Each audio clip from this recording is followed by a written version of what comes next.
Alright, what's up guys? Sorry, I've been trying to get Twitch to stop jacking up with the stream, but whatever. Hi Mixer, hi YouTube, hi Facebook, sorry.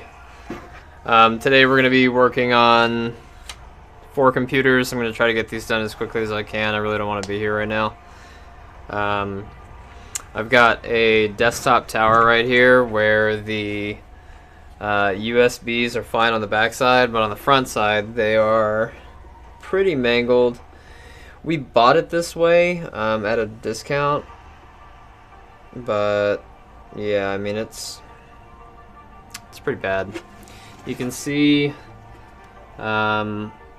what I'm talking about right here. So you've got this USB is damaged, and then this USB 3 right here is also damaged.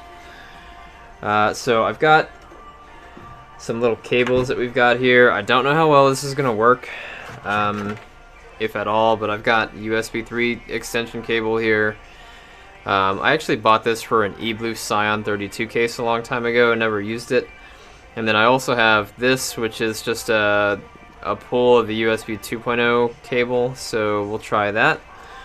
I've also got some hot glue and some epoxy so that we can try to anchor those in place. Aside from that, we also have 2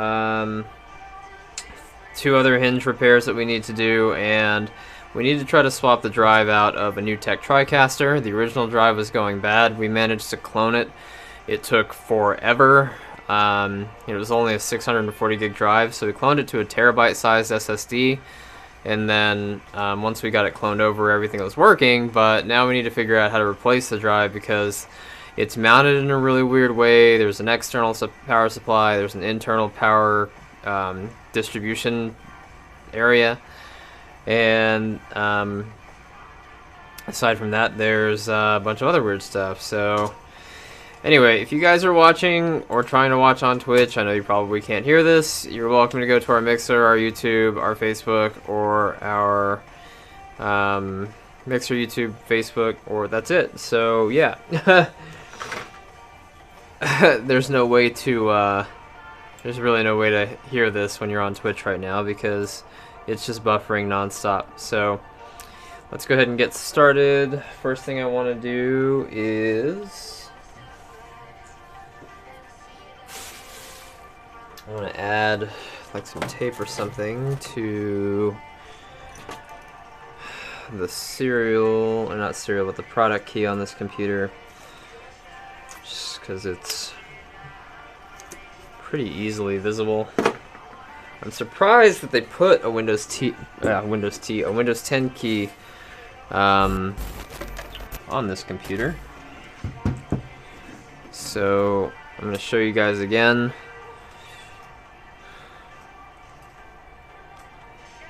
Hey, what's up, Darkest? Thank you for being here.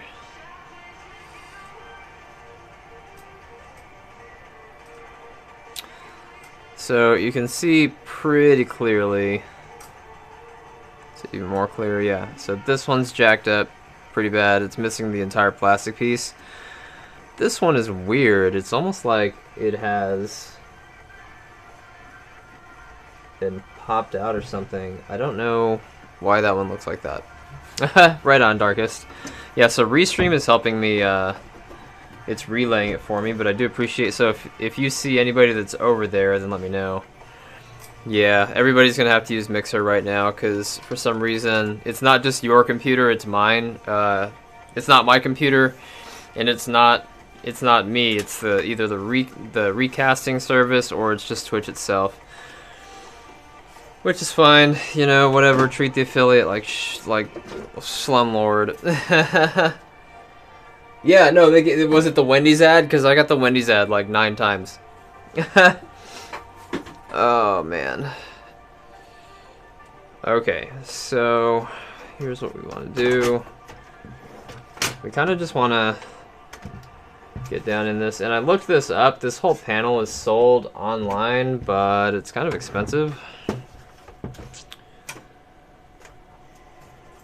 So the purpose of what we're trying to do right here is to forego that expense. Ah, they're directly on the motherboard.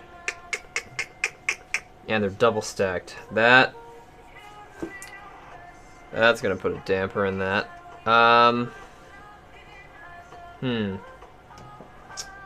So I have a Raspberry Pi 1 that has double stacked USBs. I just had it.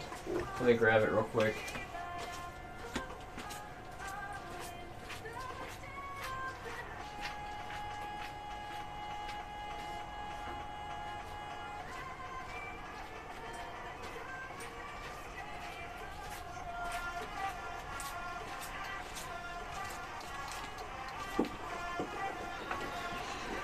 So we could probably swap this one for the USB, but Brittany would literally murder me.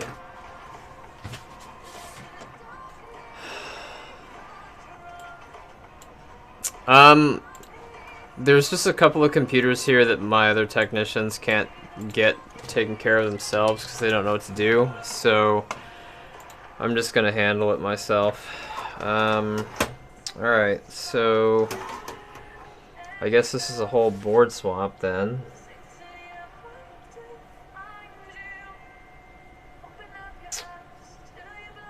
That sucks. Alright, well, let's see if we can figure out which board it is. I usually have a model up. Wait, I think that's it right there. Nope. Actually not seeing the model. Oh, wait, there it is.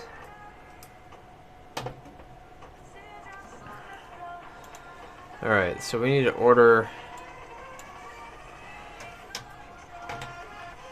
There it is. So we're on the right. It's the MIQ170R7 Swordfish. It's the Swordfish motherboard. Okay, so MIQ170R7. No matches. So we'll try Swordfish DDR4. No exact matches. So then we'll try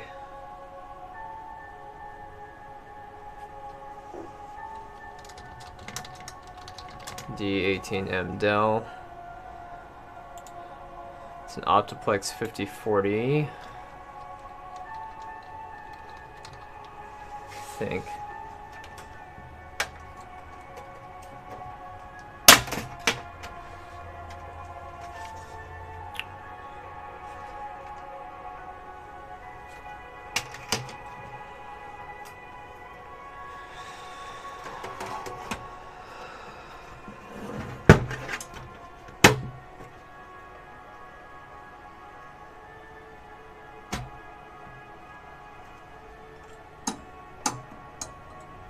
I wish I could tell what happened here, because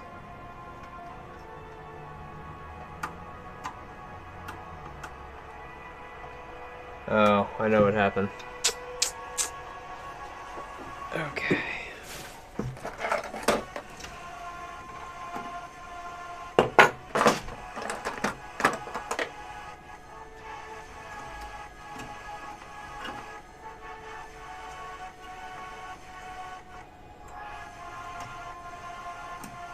Yep. Plastic came out and they shoved it back in the wrong direction. So that part I think is fixable, alright? Like, this just loops in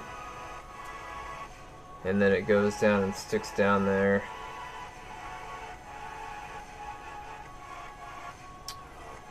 We can probably just add some let's see, super glue, if I have some. I don't know. I think we got rid of it all, but let me go check. Just need some super glue to fix that portion of it.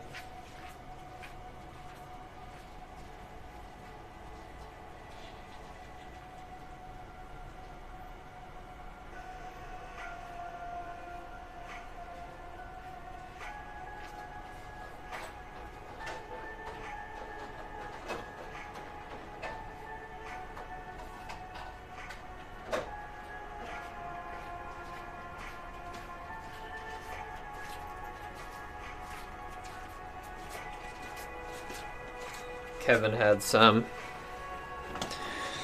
So in order to fix this, we have to basically line this up in the exact same way.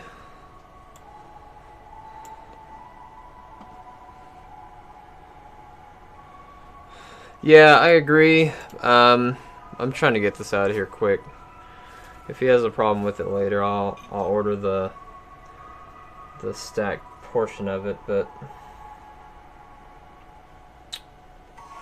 we should just be able to stick all those in here, push them down, and then it should hold itself in place.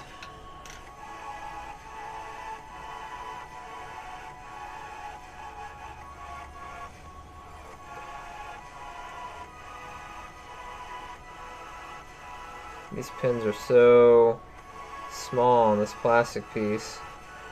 It probably won't hold very many times, but who knows? He might not need it that much.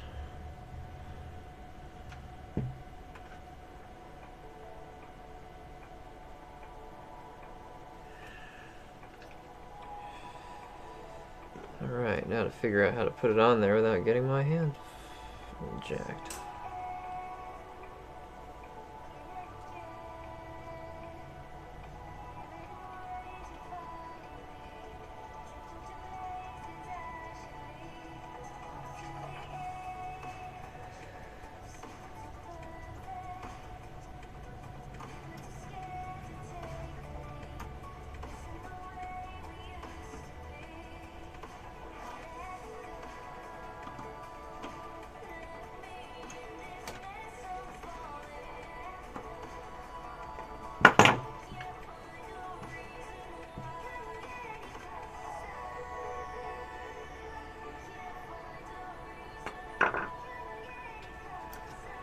Alright, let me grab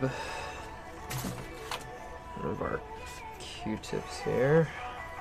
I'm going to take this Q-tip and strip it.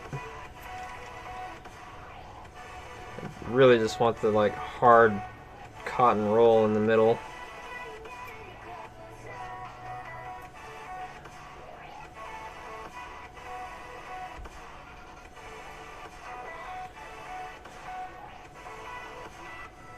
And press this down very gently. Roll across these. Don't want them getting mangled.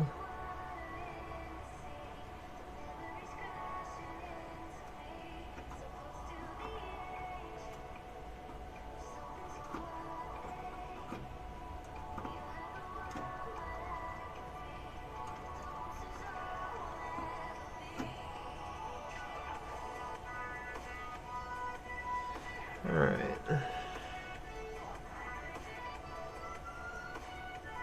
Just let that sit there. Now this one right here, there really is no... There's no like plastic piece or anything to put in here.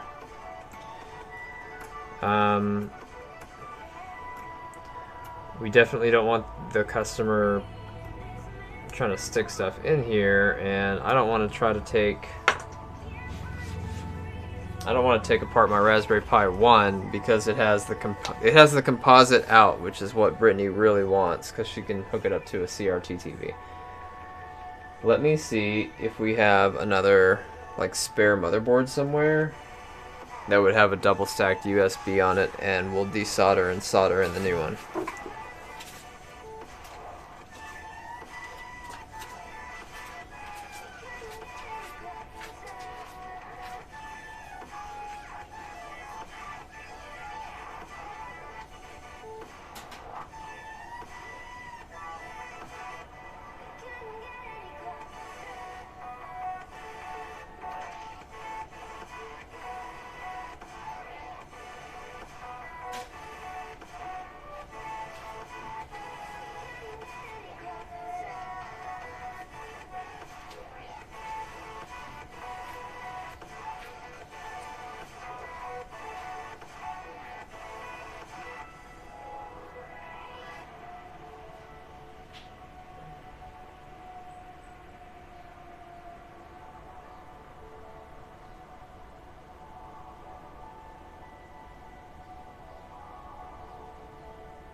tucked away out of nowhere, I managed to find this.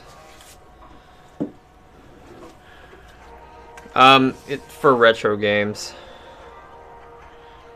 So this right here has the USB 2.0 on it.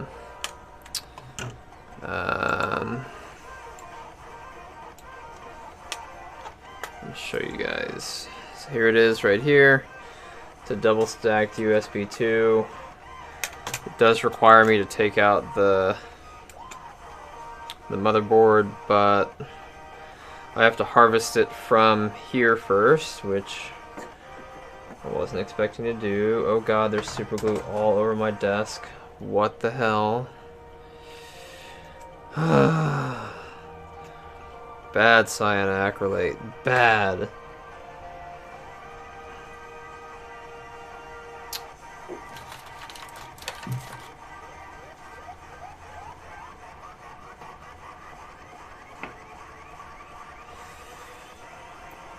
It's in gel form too. This is gonna be a pain. Hold on.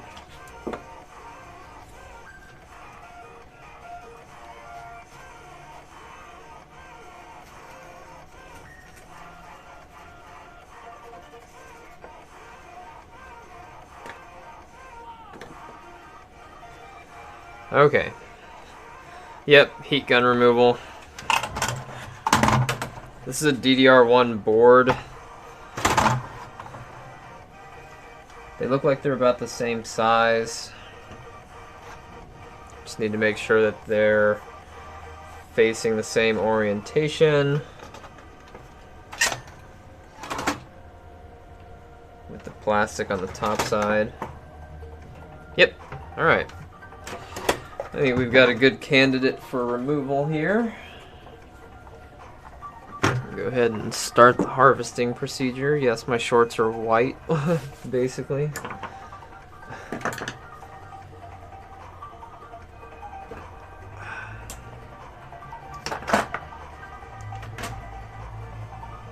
Alright.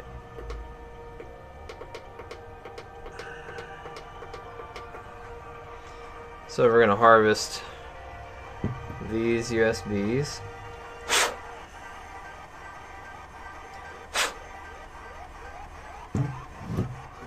Alright.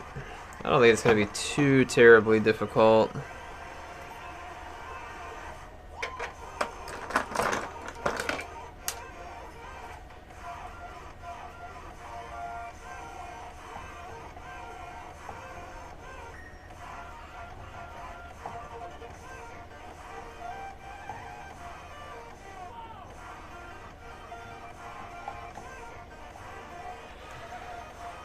Okay, adding the flux. Guess I won't be needing my hot glue gun.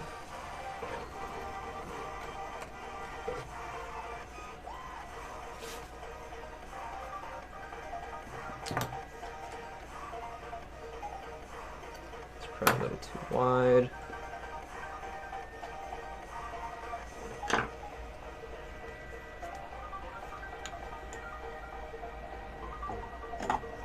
Probably a little too narrow. Just take it down and try to press it out.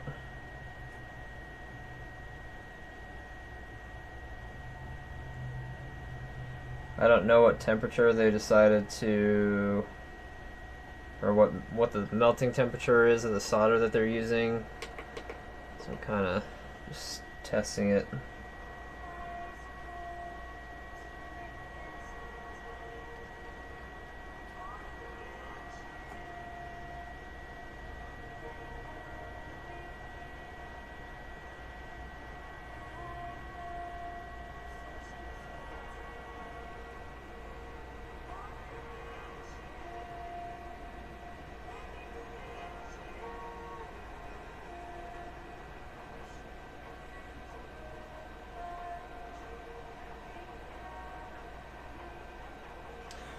Oh, it was higher than that.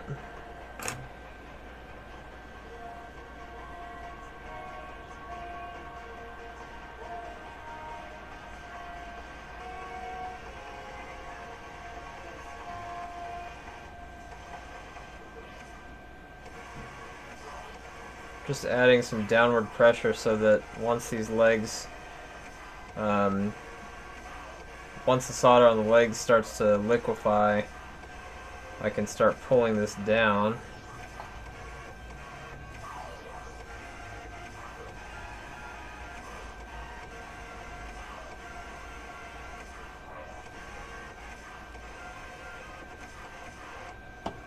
There's one side. Heard a nice satisfying clunk. There's the other side.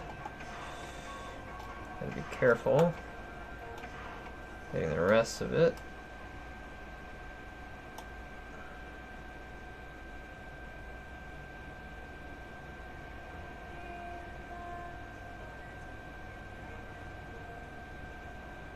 Oh yeah, no problem. Hey, Darkest, can you repost over on Twitch?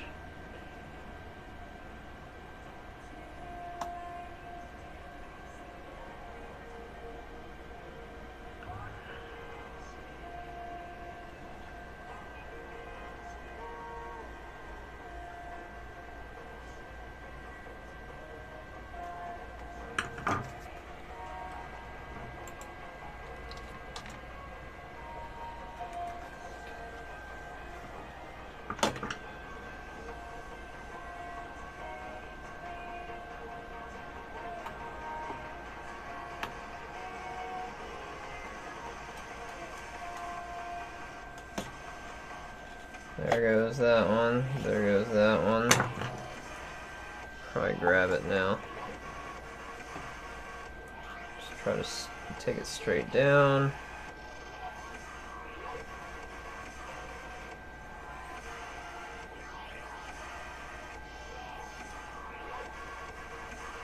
Come on, dude, don't be a brat.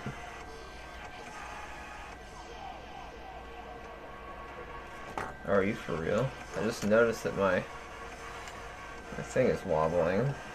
Oh, it came out. Ha! Came out when I moved the gun away. That's funny. There it is. Harvested. Alright. So...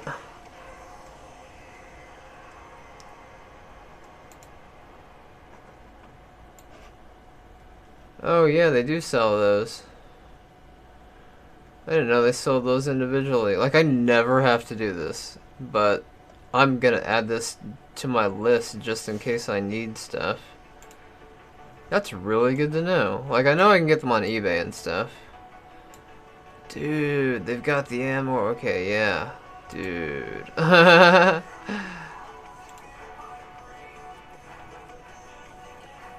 Sweet. Thanks, Darkest.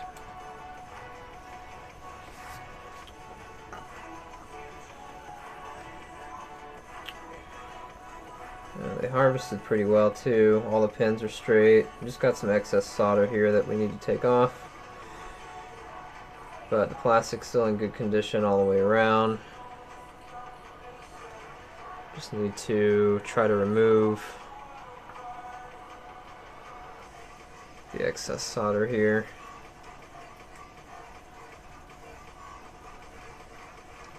Which I'm going to do with the soldering iron.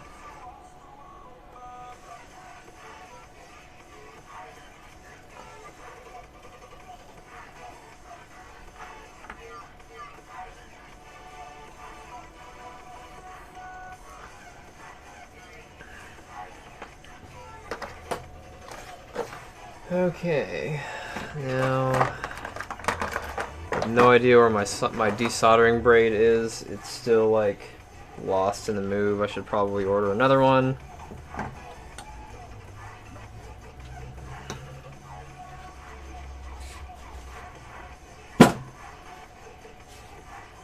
But we'll go ahead and try to desolder this. Not desolder, but remove the excess solder on those two legs. Maybe it's over here. Yeah, no, I don't know. I was almost out of that braid anyway, so no big loss.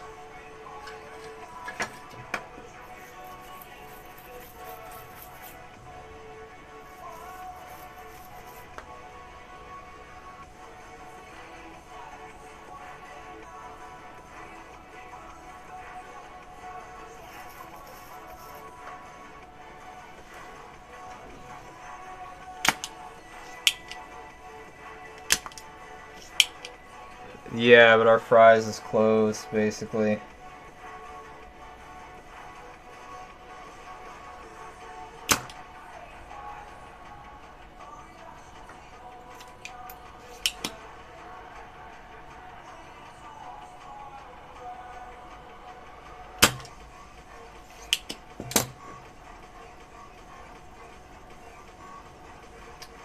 That's way better. So the one on the left, this one right here, it looked like this one a second ago.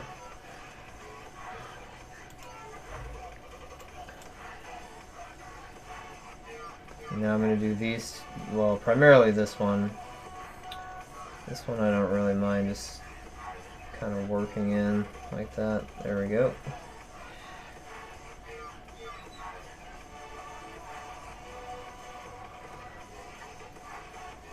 This one I don't mind. It's this big fatty back here. Look at how big that one is. Come on, focus.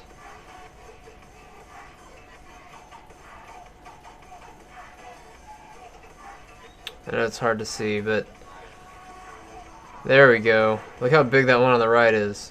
See that right there? We want to get rid of that excess solder before we try to swap it over to the new one.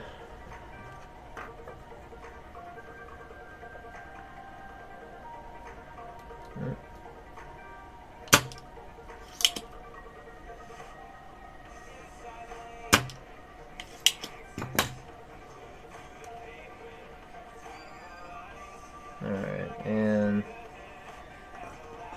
let's get rid of these.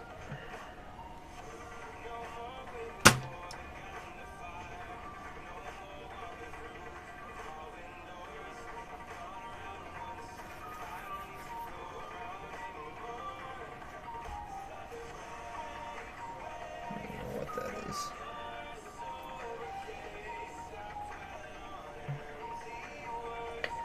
That's not what we want.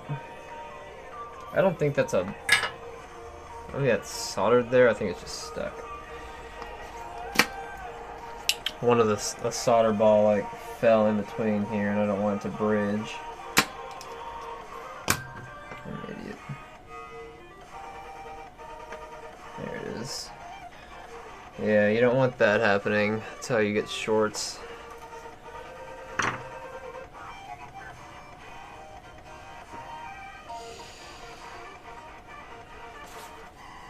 Alright, let's go ahead and remove the motherboard out of this.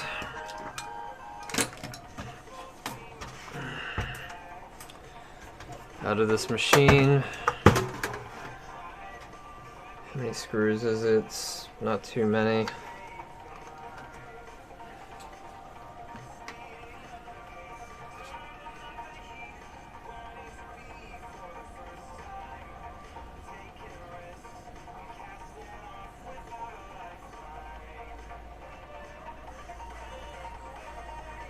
Okay.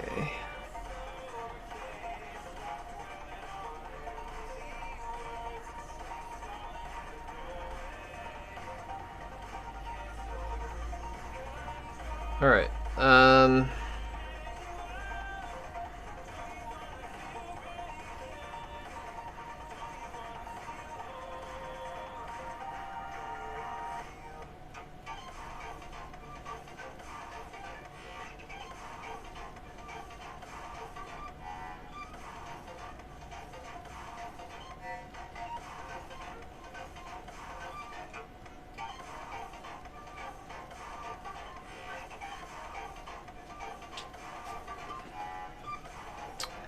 Okay, sorry about that. So there's one, just go ahead and take these out. There's one cable.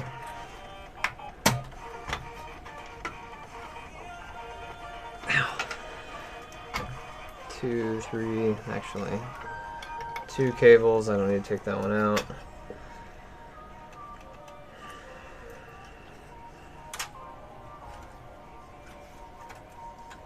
This is a chassis intrusion.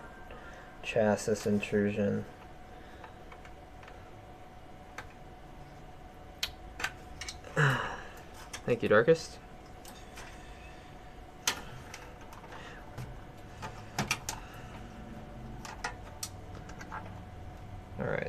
So there's 1, 2, 3, 4, 5, 6, 7,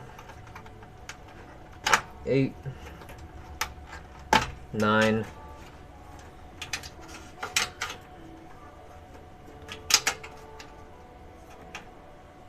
and there's 1, 2, 3, 4, 5, 6, 7, 8 screws, and they look like they're all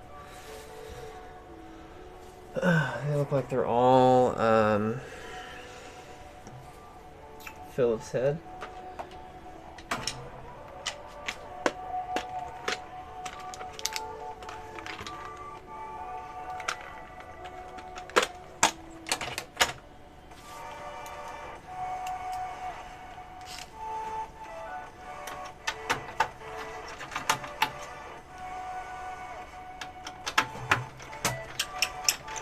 This computer is a 6th generation i7.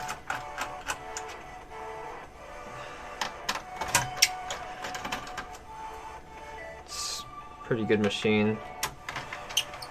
And since I can't find the motherboard online, that's why I'm fixing it. We're actually selling this computer to a customer. So I wanted it to be perfect before they got it, but our vendor gave us a deal because first of all, we get a ton of computers from them, but secondly, because I'm gonna take this out too, because the front panel ports were messed up.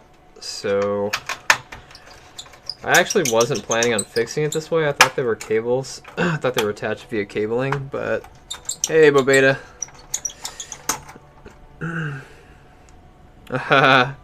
I'm good, man. I think you can chat in the YouTube also. I think I'll see it. Let me know if you've said something over there, and if I see it, great. If I don't, then I'll figure it out.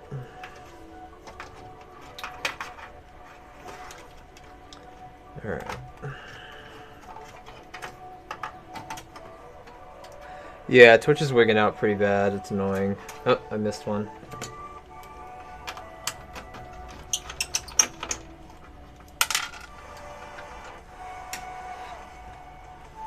What are you watching on, Tyler?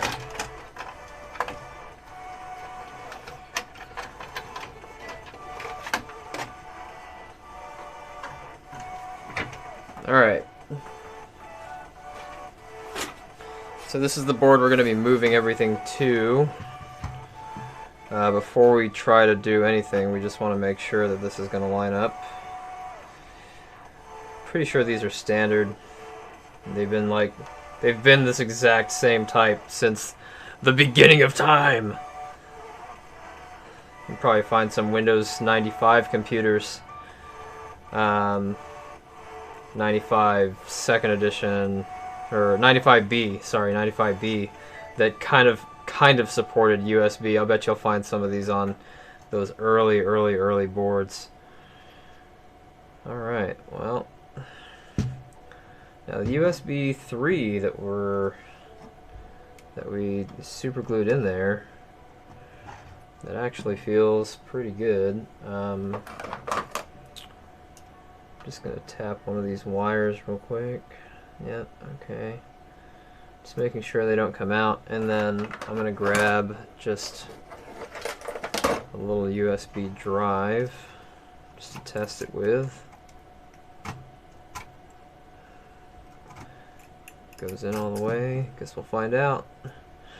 I did find another board that I think we can harvest from if we need to, but yeah, this one's not gonna work. My tech was working on this yesterday and plugged into either the top port or this port, the one that we repaired already on this side or this one, and it shorted out. It turned the whole computer off, and he was like, "Oh shit, I think I broke it." I was like, yeah.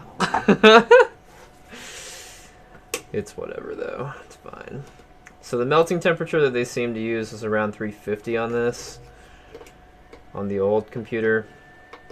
Now, This might be higher because I think they use lead-free solder these days. That other one was a DDR1 type. So, I don't know. We'll find out here in a second. Whew.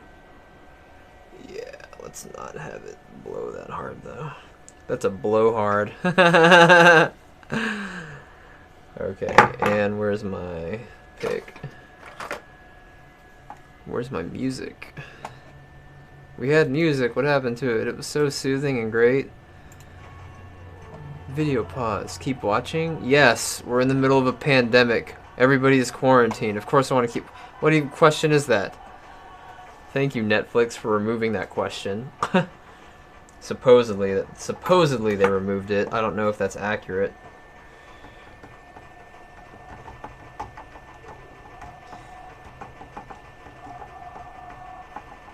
So I don't know if you guys know this, but I'm one of the high-risk people that they talk about.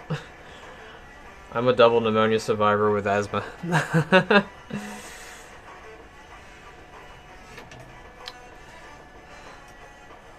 Promise I won't intentionally try to die on you.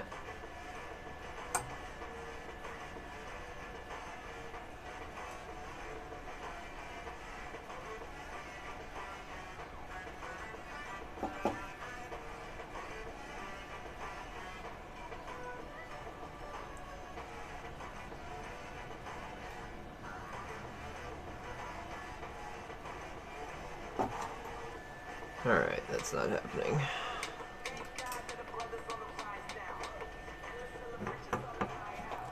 Oh my gosh.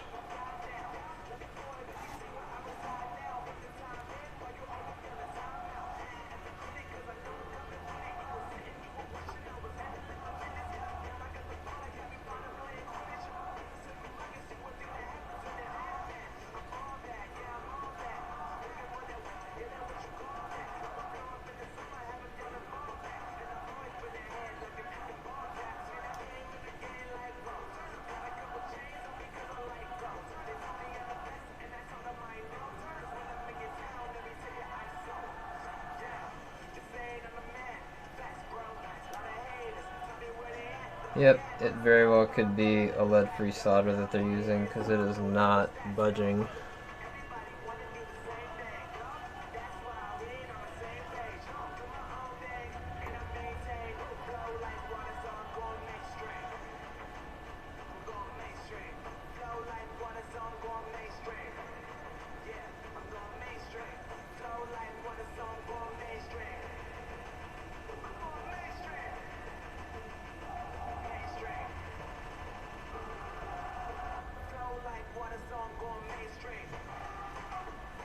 Come on.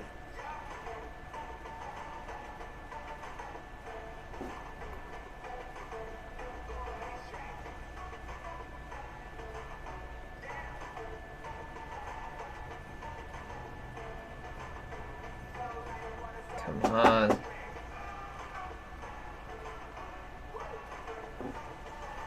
Dude, what the heck?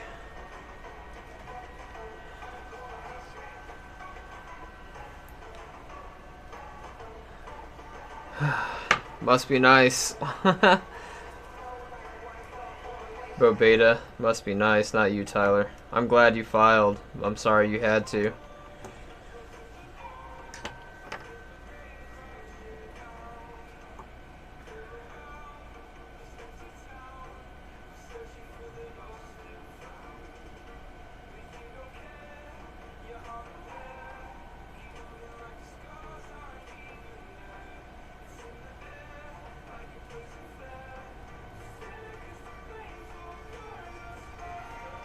Bro, come on, melt, dude. What the fudge?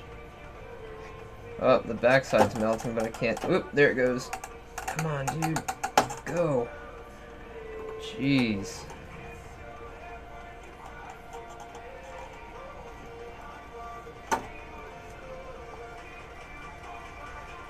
There it goes. Finally.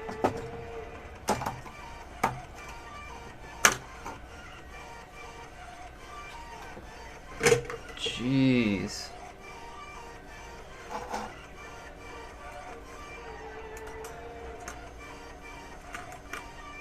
Dude, that did not... How thick is this board? Ah, okay, yeah.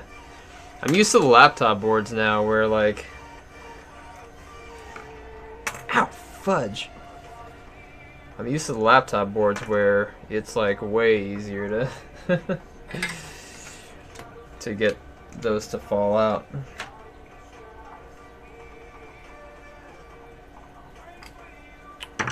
Alright. Well... Let's see if... Ow! Woo! That is still hot. Yeah. Mama don't play.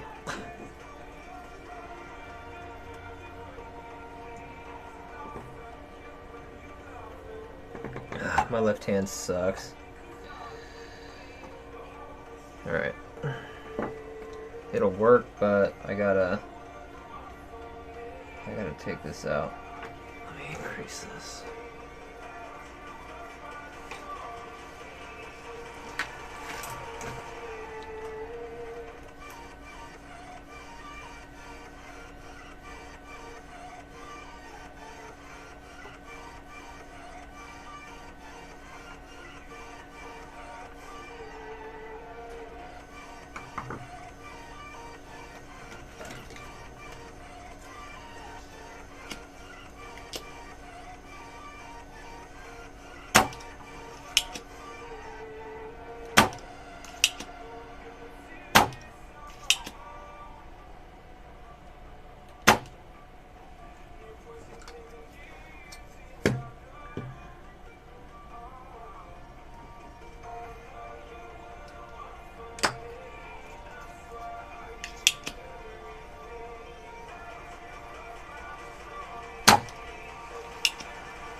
Come on.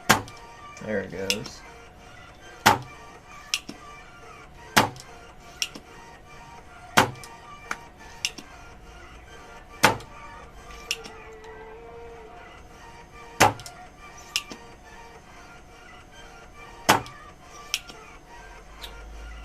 Wonder if I can get it from the other side. There's some caps there that I really don't want to risk it with.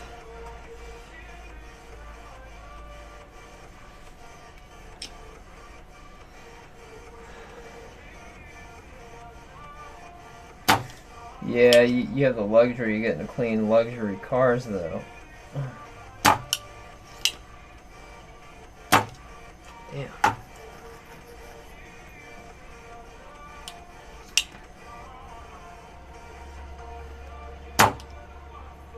Ooh. It, like, turned into a bubble up at the top. Oh, damn it, there it goes again. Let me just try to poke these through.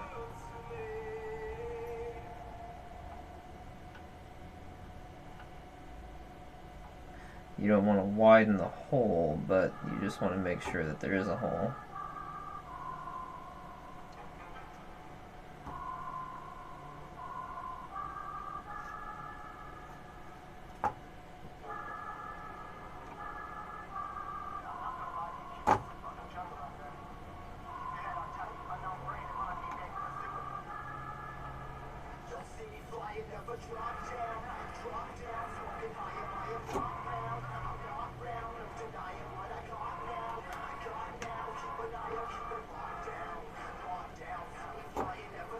So I'm using the tip of the iron, sorry, the tip of my pick to create a hole where the solder is. So I'm heating it up, sticking the tip in there, you know, as I would do, and then it gets stuck, alright? And then I just heat it up a little bit and pull it upward. But this will make sure that they're all there, since I'm having a hard time clearing them.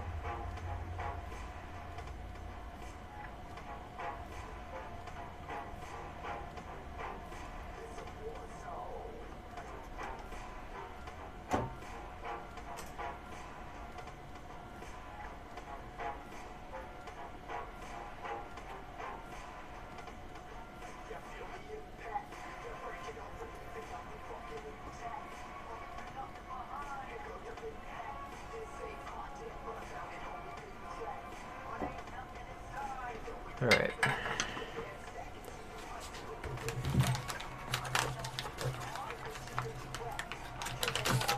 So I've got it. It's harvested.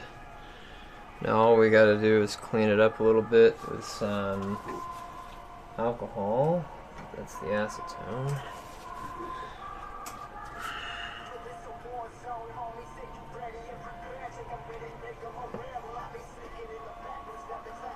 Ew, that's a lot of flux.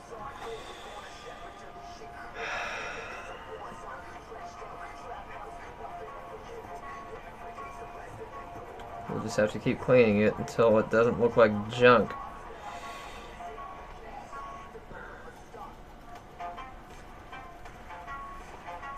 Those of you that have watched the channel for a while can probably guess, but I'm not a huge fan of the flux that I have ordered, but there's so much of it. It's just a little too thick. It does work well though.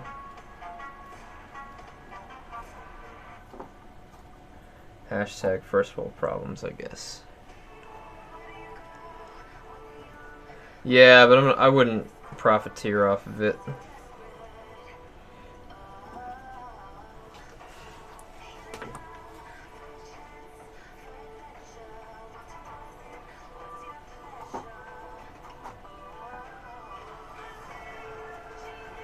I made a bunch of isopropyl alcohol and I have it stored here at the shop for people that say that they need some.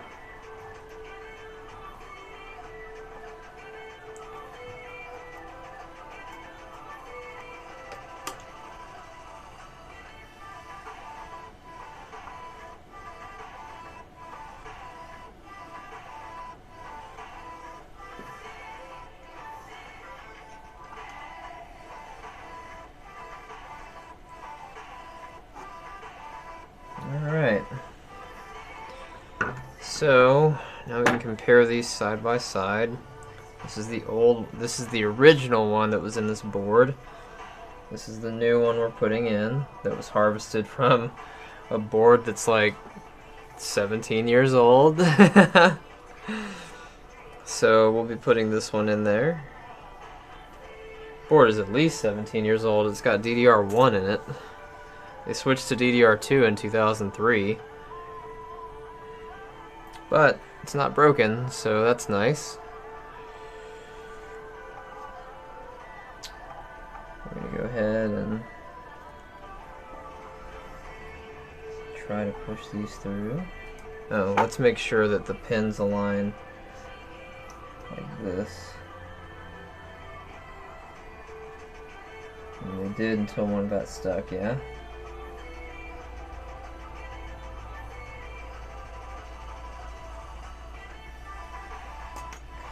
Alright, so instead of pushing it in that way where I can't see anything, oh, hey, there's a piece of solder right there. Let's see if we can just take care of that.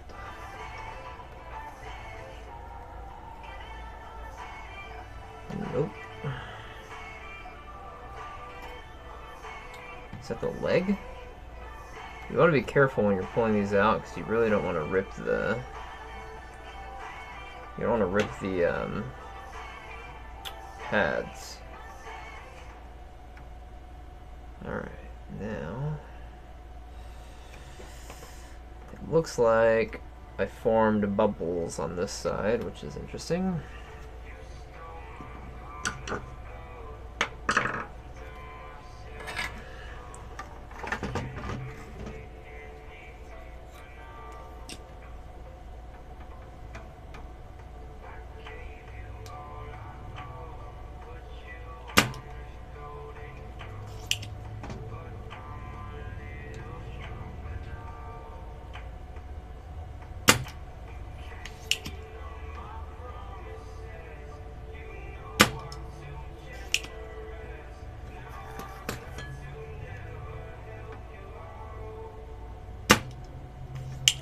Sometimes there's just not enough solder.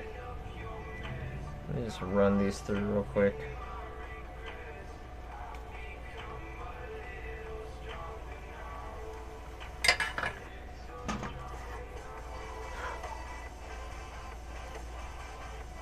Alright, I have an idea on how we can fix that.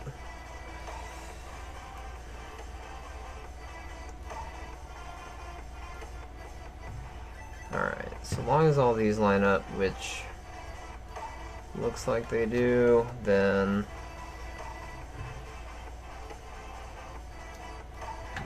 it should just be a matter of melting it on this side while we go.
Looks like it's going in, but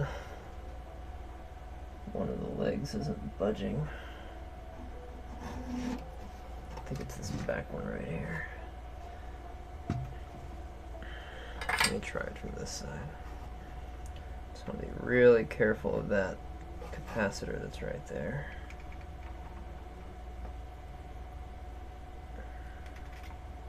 Yep, it's that one.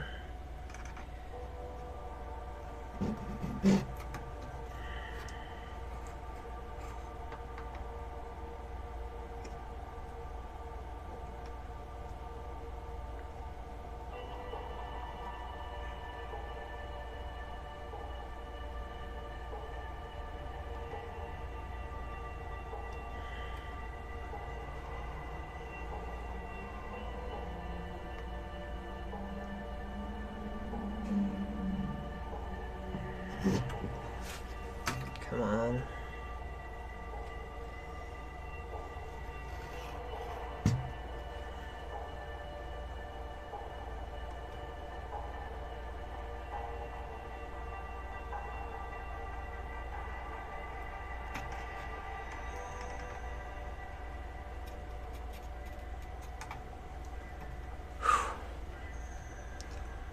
Yeah, I need to.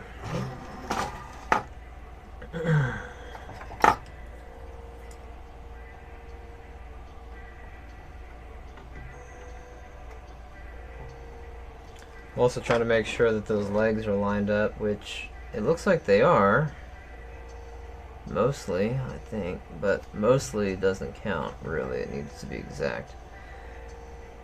And I might have created a dilemma myself, since they're now trying to sink in at an angle. Might be able to pull this out just a tiny bit.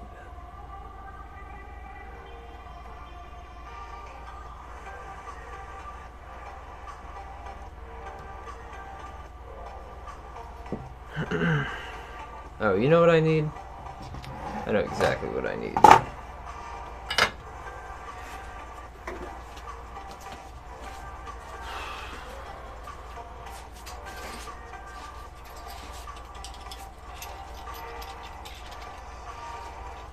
Something to add pressure for me, like a C-clamp.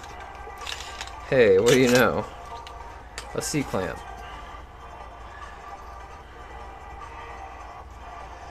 Now you want to be careful when you use one of these in conjunction with soldering, because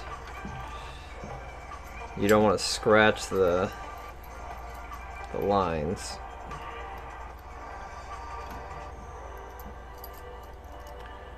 I'm really just going to use it to add even pressure.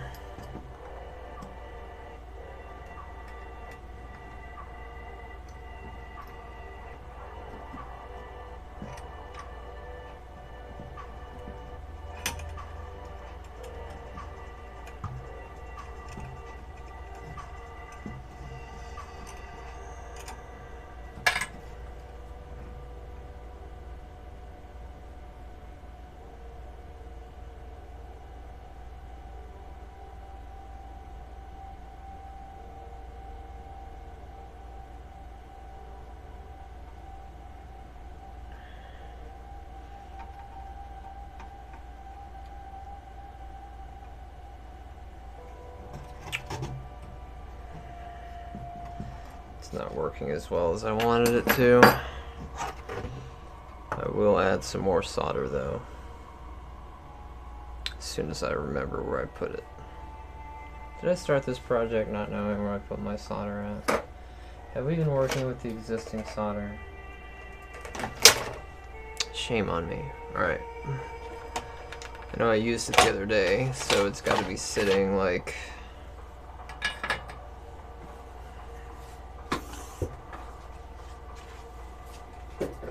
right here. Awesome.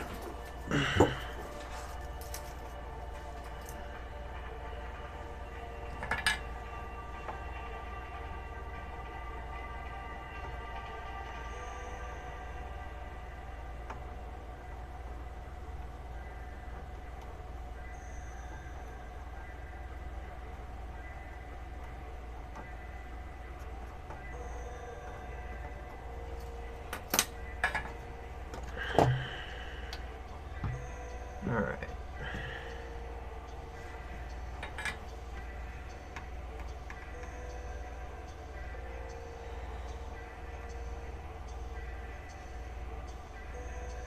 What we can do actually is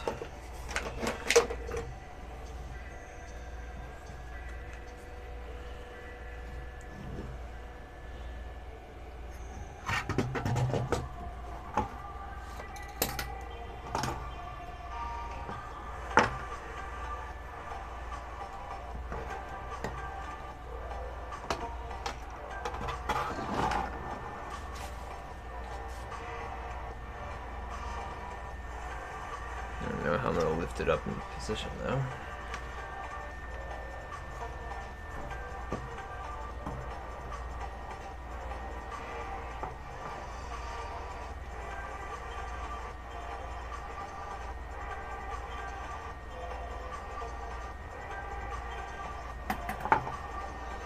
I think I need to back it out just a tiny bit because it's going in at an angle now.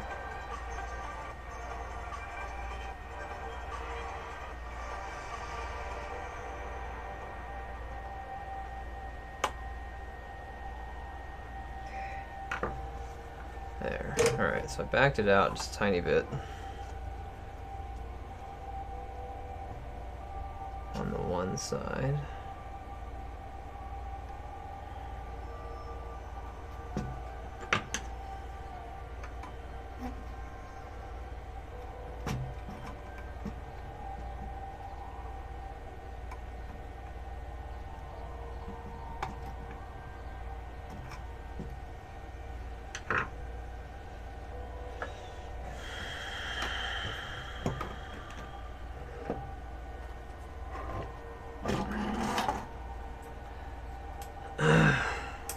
I'm using the shop currently. I don't have the space at the house to complete this project.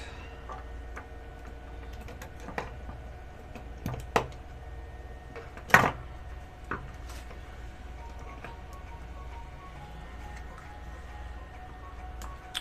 have a couple of ideas on how I can lift this up, but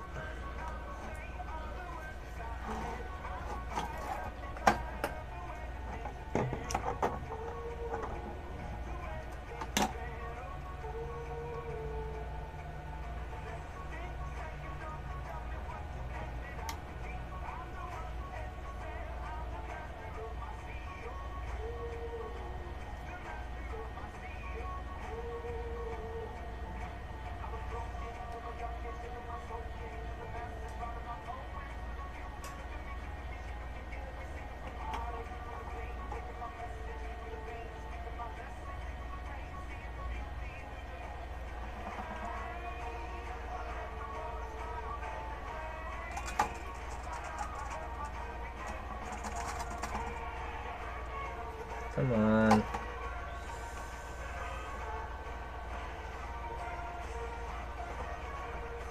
One side went in.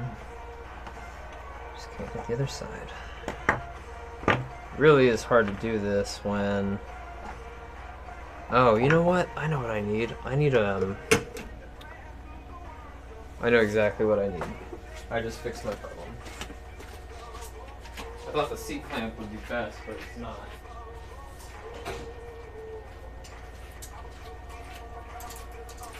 What I actually need is a vice grip plier that mimics the C shape of the hand. That way I can add just a little pressure from one side.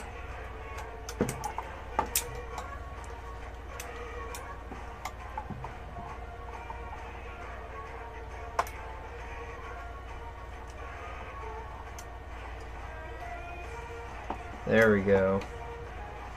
That way I can add the pressure without having to worry about my hand getting melted.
This is fucking crazy.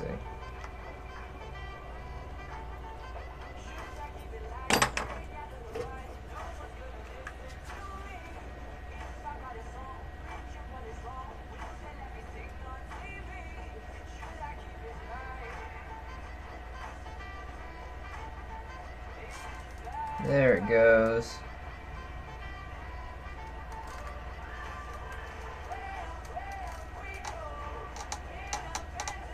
Up.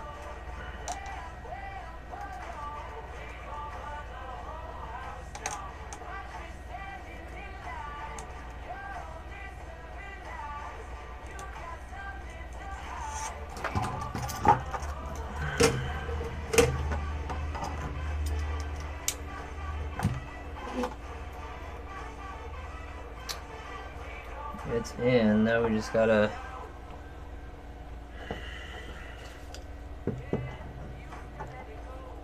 get it locked in. Really want it pressed right up against where it should be. All the pins came through beautifully. Ow. Freaking deserved that, for sure.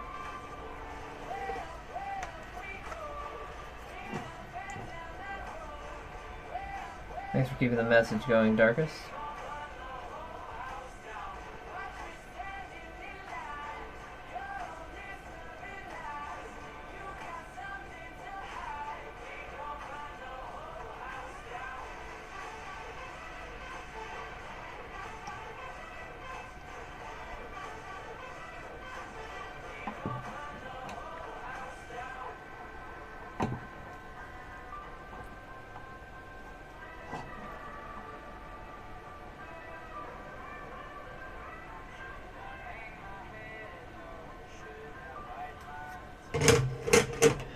A little bit more.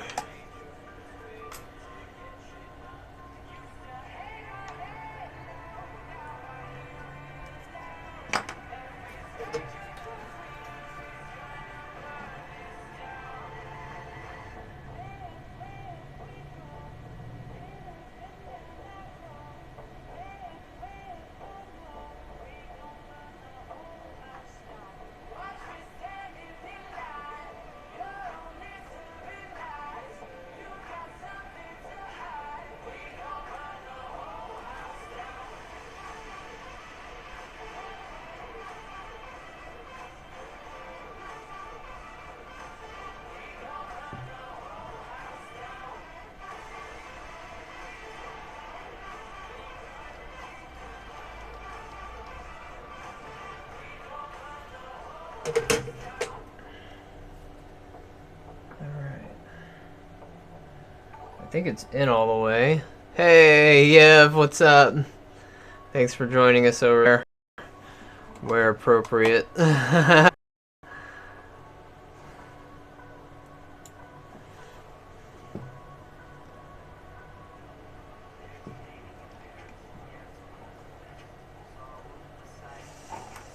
Alright.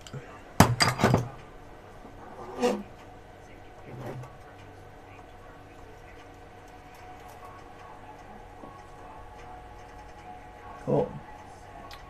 Well, they are all the way through, and it is pressed up against the board.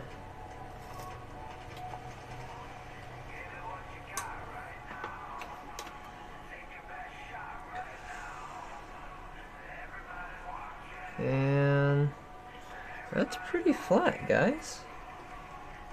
I mean, that's not bad. I thought it could go lower, but actually there's a piece of plastic underneath. It's like the plastic body, and it's only about a millimeter away from the casing, so, or from the motherboard, so I think that's pretty much as far as we're gonna get that. Now, one thing I definitely want to do is I want to clean up the solder points, because they look like junk. Whee!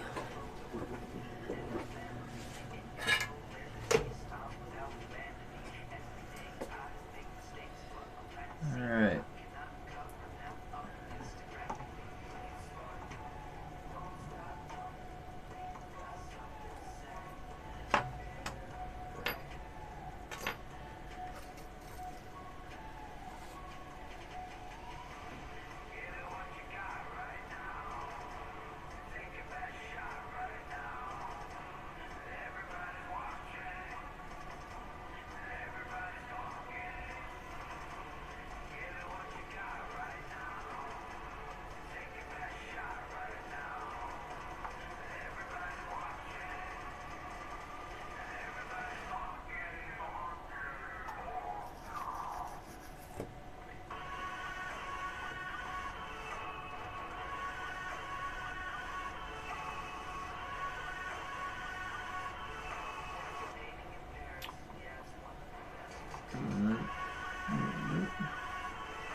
A little concerned about that last line. I can't see if that went all the way through, but let's clean it up and then we'll test it.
I think swapping the USB 3 one would have been a bitch. It's got double the number of pins in the middle.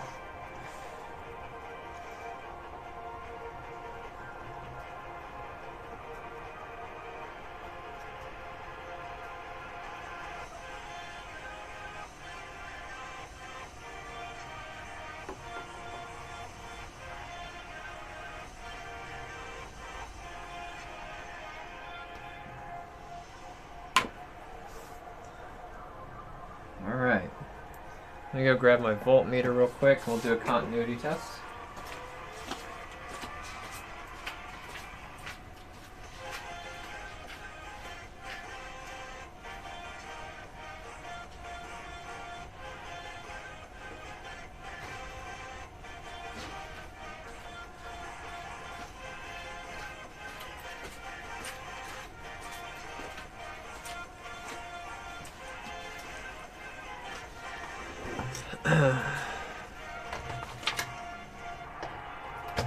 Okay, so we just want to make sure that the cables aren't crossed internally, or pins rather. We're going to do that with our handy dandy voltmeter, set to continuity mode, which it is.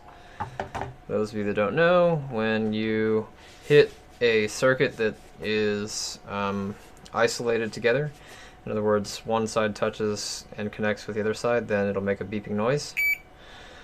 So that's what we're doing. Hey, Tasting Niche, thank you so much for the follow. Are we working over there in Twitch land now?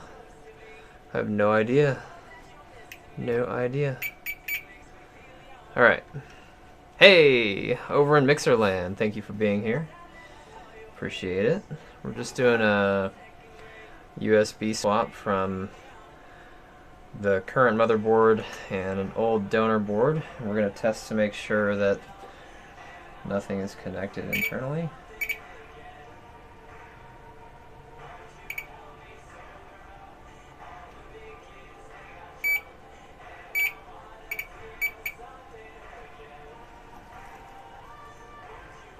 Okay, I don't know if those are connected. Like, are those connected normally? Doesn't seem like it. These pins are standalone, but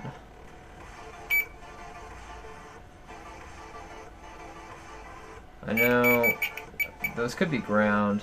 I don't know which way I'm looking. I'm upside down, so no idea. Okay, yeah, those are ground. Those are ground because it doesn't matter where you touch with either of these two pins.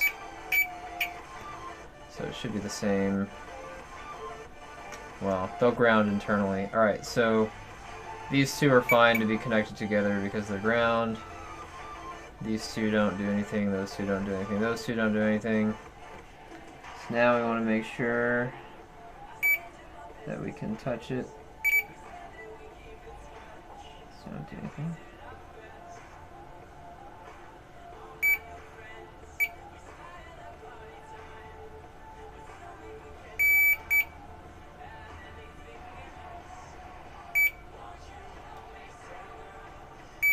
Alright, so according to what we just got finished testing, this should be working.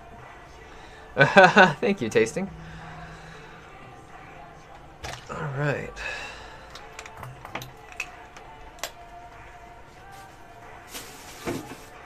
So long as I didn't bake the board to death, then that should be a very successful USB transplant. I'm gonna take a picture of this real quick and send it to the boys. Let's see. Where's my phone? There's my phone.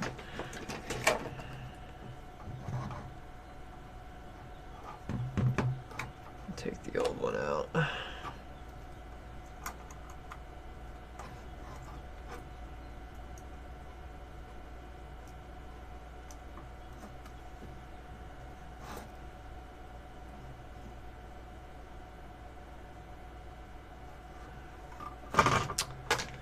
Seriously? Why is the music always stopping? Video pause, continue watching? Like, it just asked me that like 30 minutes ago. Yes, I want you to keep playing. Jesus.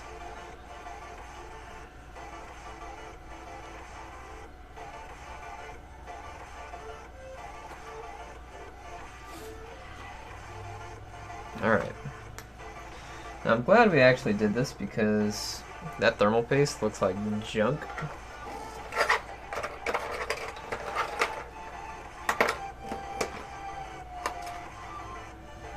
So let's go ahead and clean the area. Just check for any residuals. That's the back side of the board. Doesn't look like anything popped off, came loose, or got disconnected, and it looks like everything has been cleaned up pretty well. There's a little bit of flex on the board, but I mean it's not terrible.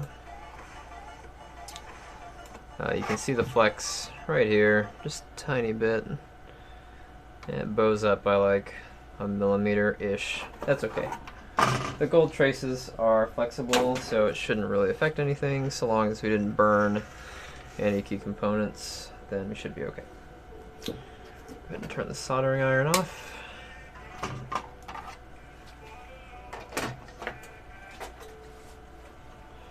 Grab our board, or our computer case.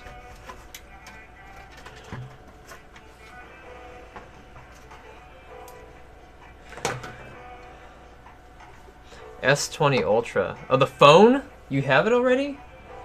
You lucky dog.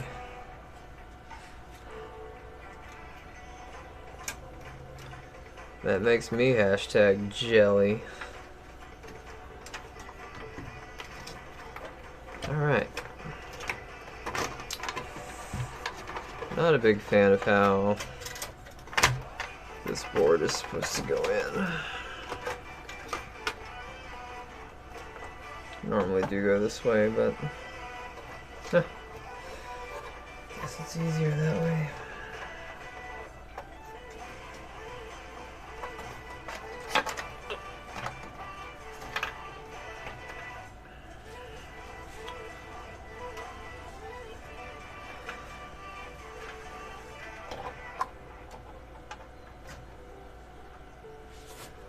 Alright, now it's just a matter of applying pressure in the proper places.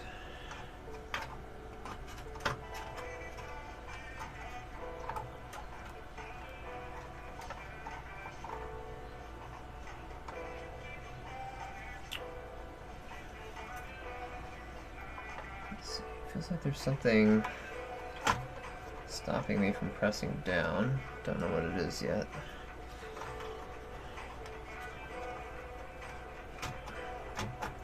Just really doesn't feel like it's aligned correctly up here. And we got these cables, this cable. Let me just check.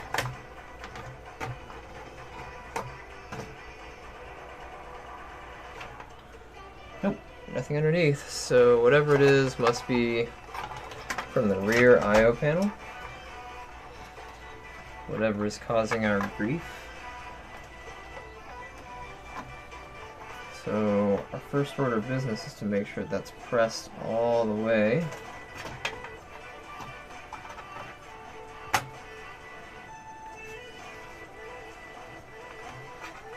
Which it's not. It's this one right here. It's this one leg.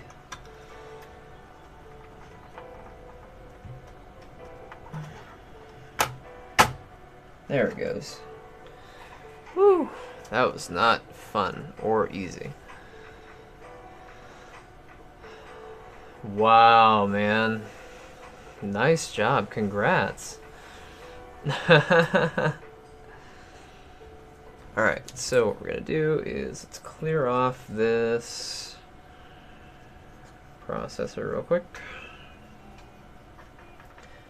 This is an i7 6700 non-K variant. They don't normally put the Ks inside of the workstations because they're not going to be overclocked.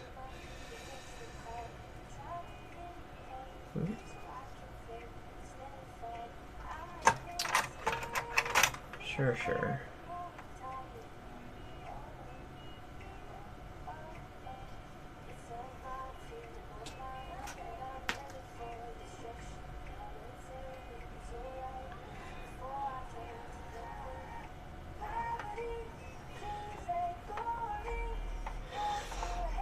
You know what, guys? I'm honestly thinking about just not streaming on Twitch. I've been thinking about it for a while. Not like quitting streaming, but like going full-time Mixer like Ninja did. Mixer just provides a better experience. Like, I never have issues with my Mixer broadcast. And it's faster. There's like a literally like a 1 second delay.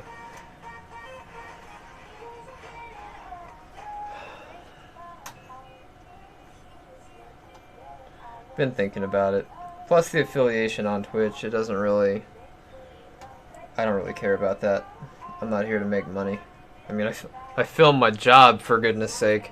I'm making money as it is. Donations are nice, but let's be real here. I'm in it for educating you guys and having somebody to talk to when I work.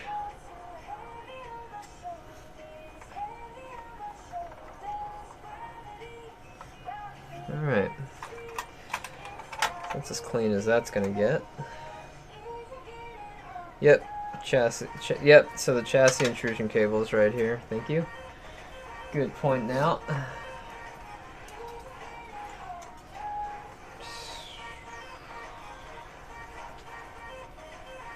I'm gonna go clean this over a trash can. It's kind of gross. Be right back. That will give me a chance to grab some thermal paste.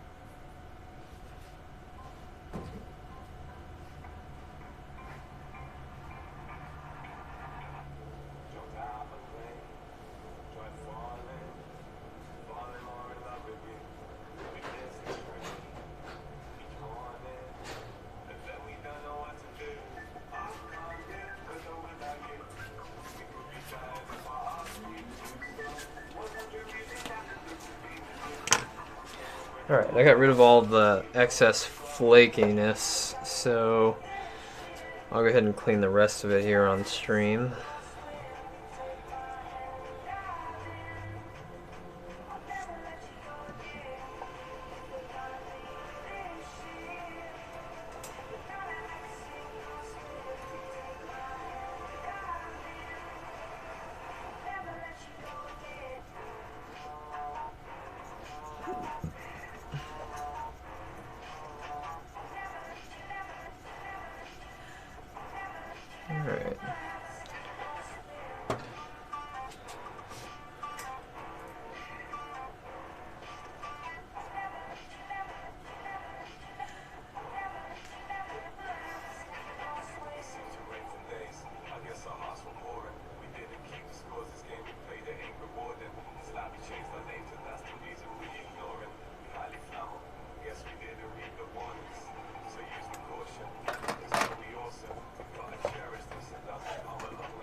Okay. Start putting the screws back in to hold this down.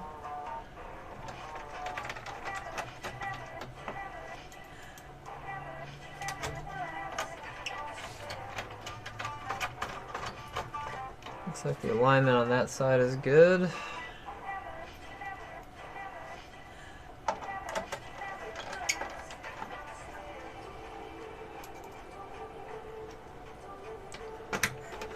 Realize I'm like super far down on my screen. Okay. I did find a module that Streamlabs created, I think. It was Streamlabs? That will allow me to, or no, it was Restream actually. They have a module that will embed my stream onto my website, which I've been wanting to do. So I'm hoping that that works out pretty well. Okay.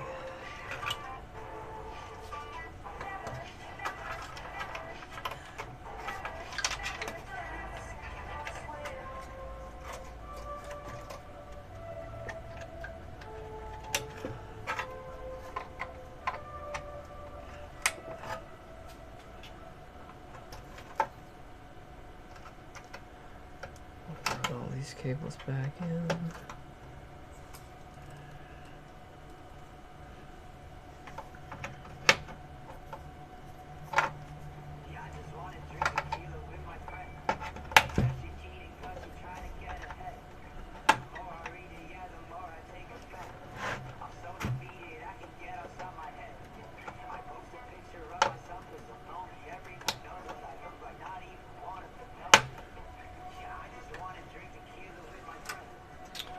Alright, I think that's it.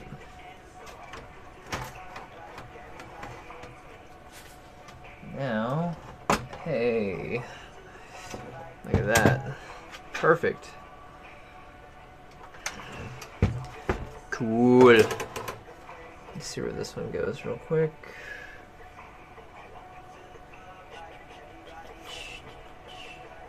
That's the power switch. That one's a little important. Can you imagine how distraught I would be if I was like, I did all this work, and it's not working now, I can't get it to work, it's not turning on. Like I did that the other day on this NewTek. Oh my god, dude, I was so distraught for like 10 minutes. I was like, what I did was I just took it apart just to make sure that he wasn't running a RAID system in it, and when I put everything back together, it just wouldn't turn on, and I was so upset. Oh man, I was like basically in tears. I was like, I didn't mean to break this thing. It's so expensive, NewTek TriCaster. Why has it gotta be so expensive? And then like I let it sit for a minute, and then I pressed the power button again, just out of desperation. It turned right on, and I was like, oh okay, well, I didn't break it. And the customer was like right in front of me, so I was sweating bullets. I hate it when that happens too. Gosh.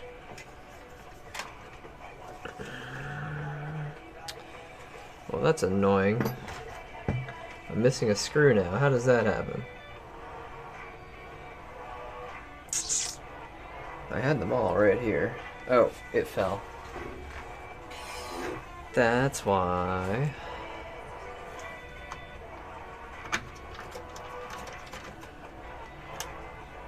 Perfect. All the screws are back in.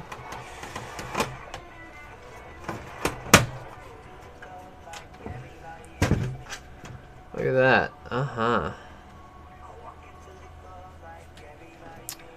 Now it's just a matter of will it work or not. Let me send a picture of this to my boys.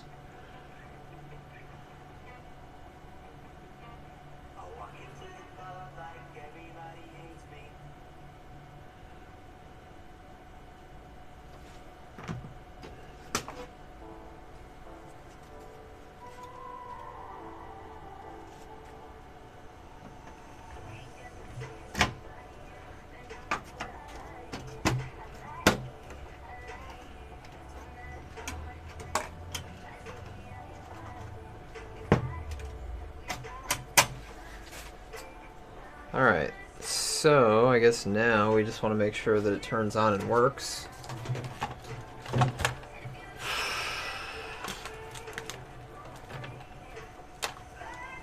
Thanks for the pizza, Bobeta.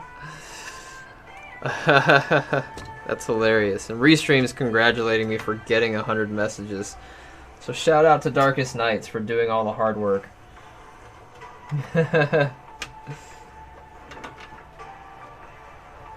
Alright, let's just get this thing off the ground.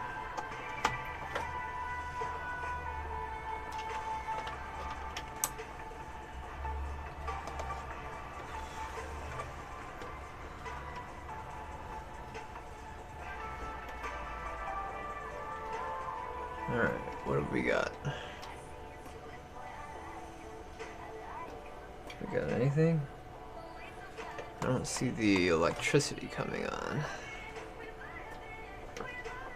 Did I not plug in the power?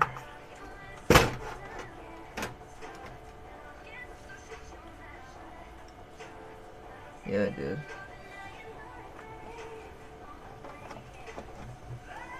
Is the other end of this not plugged in? Oh.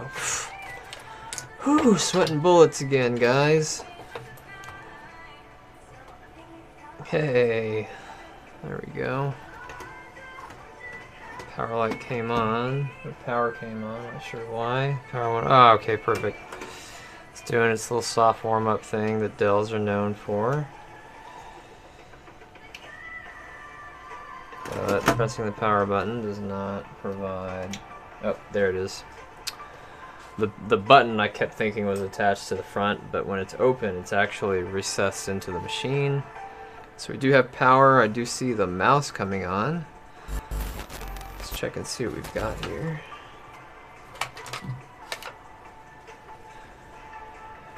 Do we have anything? Probably not.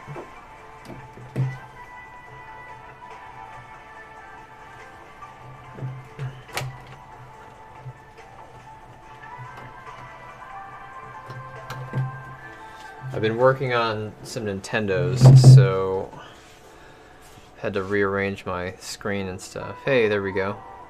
Perfect. Alright, so the computer comes on. That's good.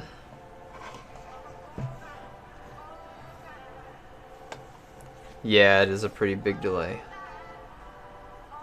Okay. So that's fine. There's just a bunch of shortcut icons on there. Here's the real test.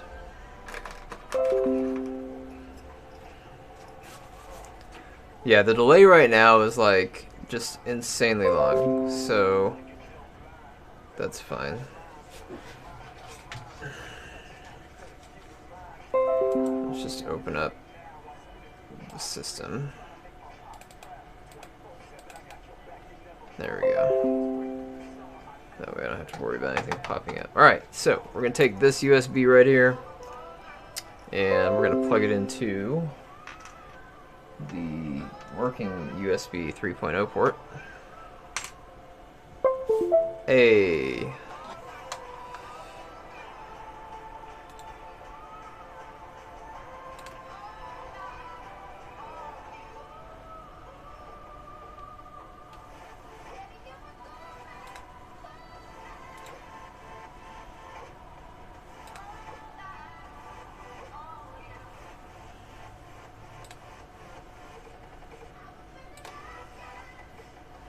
Alright, there it is. USB drive E.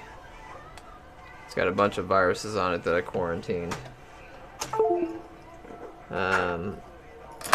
Just for the purpose of not worrying about that anymore. Let's use the TurboTax one.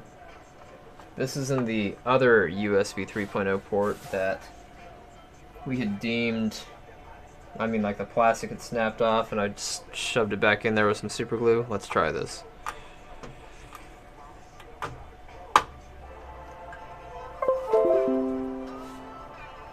Device not recognized.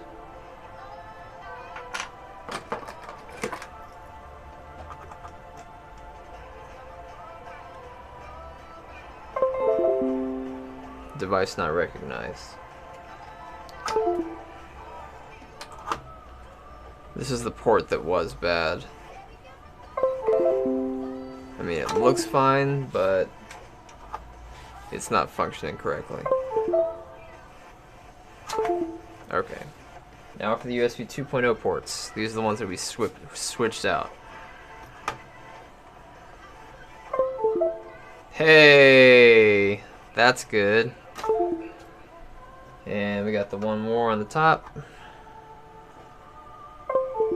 Hey, it worked. Perfect. Now let's try one in each.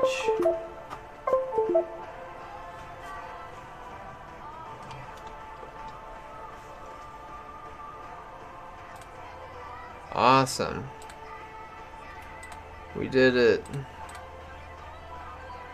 Cool, man. So all we got to do is tell him, hey, one of the USBs on the front isn't working correctly. Maybe add a cap to it or anything. But he's got 3 out of 4 now instead of 1 out of 4. So that's good. I'm happy about that. Are you guys happy about that? I definitely don't want to harvest and swap a USB 3.0 one. Well, you never know, man. I'm not the best solderer. I definitely, my soldering skills compared to people like this dude Adam, Louis Rossman, and Tim Herman, like, no way. They could have done that whole thing in like 5 minutes. It took me like 50 minutes to get the one done, so I'm happy with that. I can tell Steve, hey, your computer's ready, come pick it up. Let me call him real quick, or text him.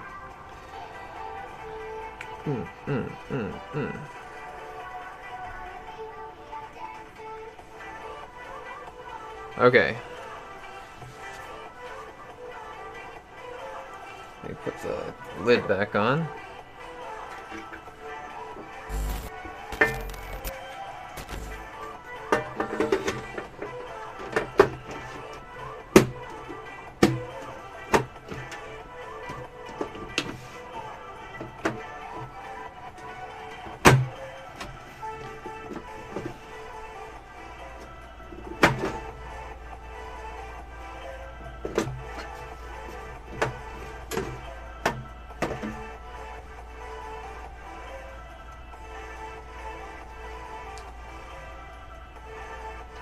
What the heck? Oh, okay. I was thinking it looked a little weird for a second. I know. But I never do transplants like that. That was actually my first one. So, hooray to me.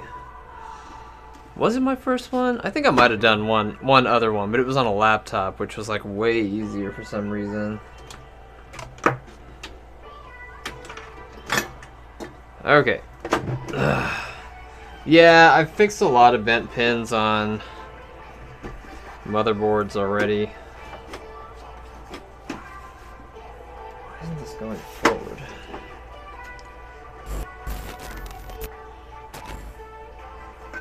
It hates me.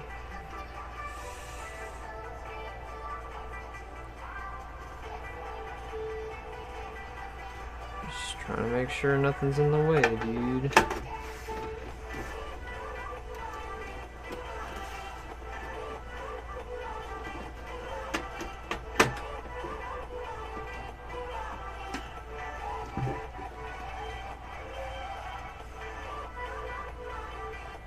Ah, I see what the problem is. I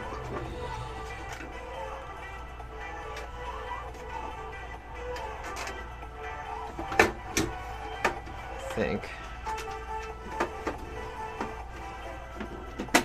Yep, that's what it was. This piece that goes into the chassis back here was like messed up. Alright, so this one's done and ready to go. I can put his name back on it. I'm gonna put that tape there because that's the Windows 10 key. Let me call him and see what he says.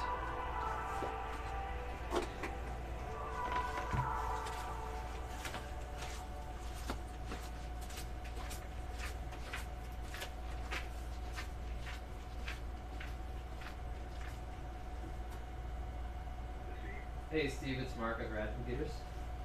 Hey Mark, how you doing? Good, how are you? Good. Good. I finished up with your desktop. I had to swap the USBs on the front because 2 of them were like, bent inwards, so I got a board that I harvested and swapped the USBs. So it's ready to go. When you want me to get it, I feel bad because I was out that way earlier today and I came back and I'm like, oh, I forgot my glasses. No problem. Yeah, you don't have to swing by today if you don't want to. We'll also be open tomorrow, or you can come by on Monday. See how long you're gonna be open, because there's not much I can do right now. It's 7 o'clock. I'm gonna be here for at least another hour and a half or two. Oh, okay, and then how long do you need to swap that thing out? Already did it. Oh, Yeah, that's what I was working on. I had to find a motherboard to harvest the part from, desolder it, desolder one off yours, and then put it in there.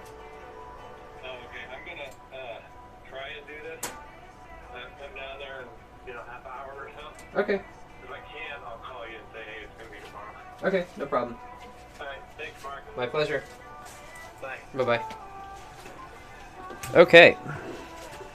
He said he's going to try to come down here in a little bit, so that's good. Okay.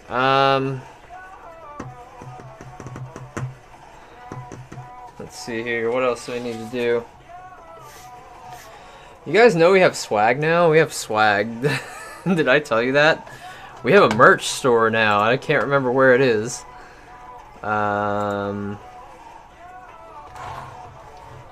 Let me check. Like, we have merch, and I totally don't remember where I put it. Oh man, I suck. Let me go to my Facebook real quick. The company Facebook. Oh man. Okay.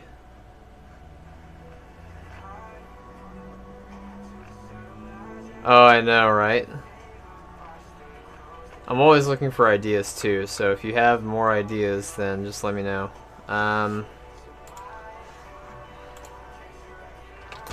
Where's the search?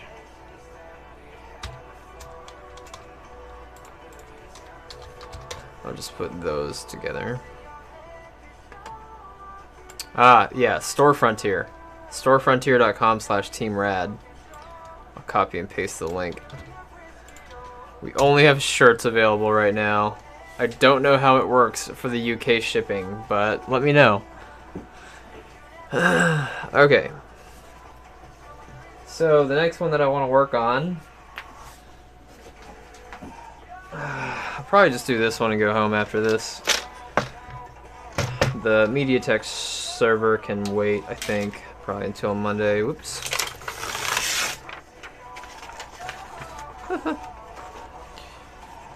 Okay. So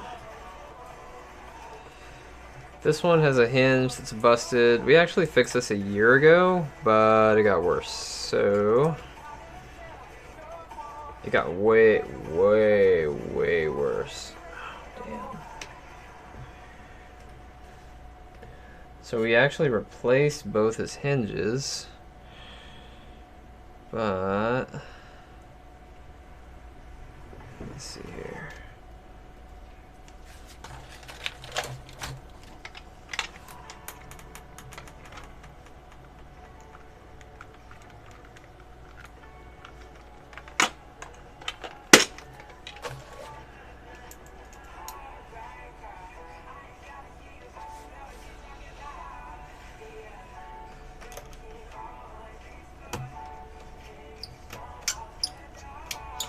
I think this guy, Sam,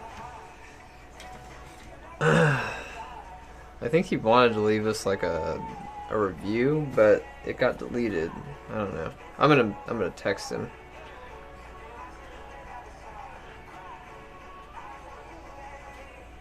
Let me see here. What's his name?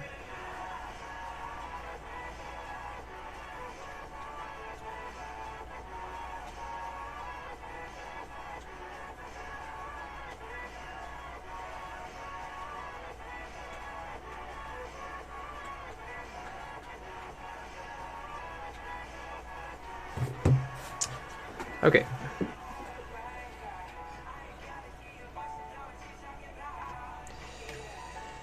So our first order of business is to take the screen off.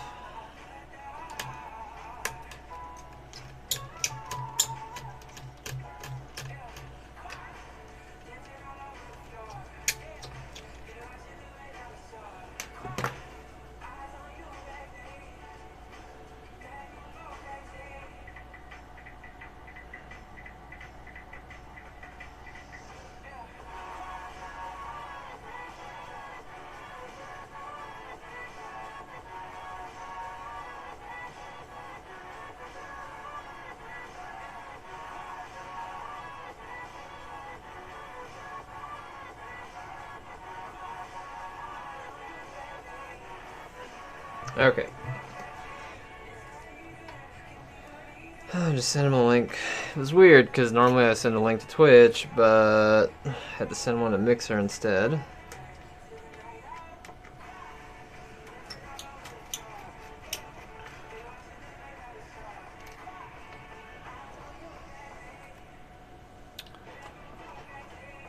Don't touch. Mark touched. Fix it. Fix it now. Do it. All the things.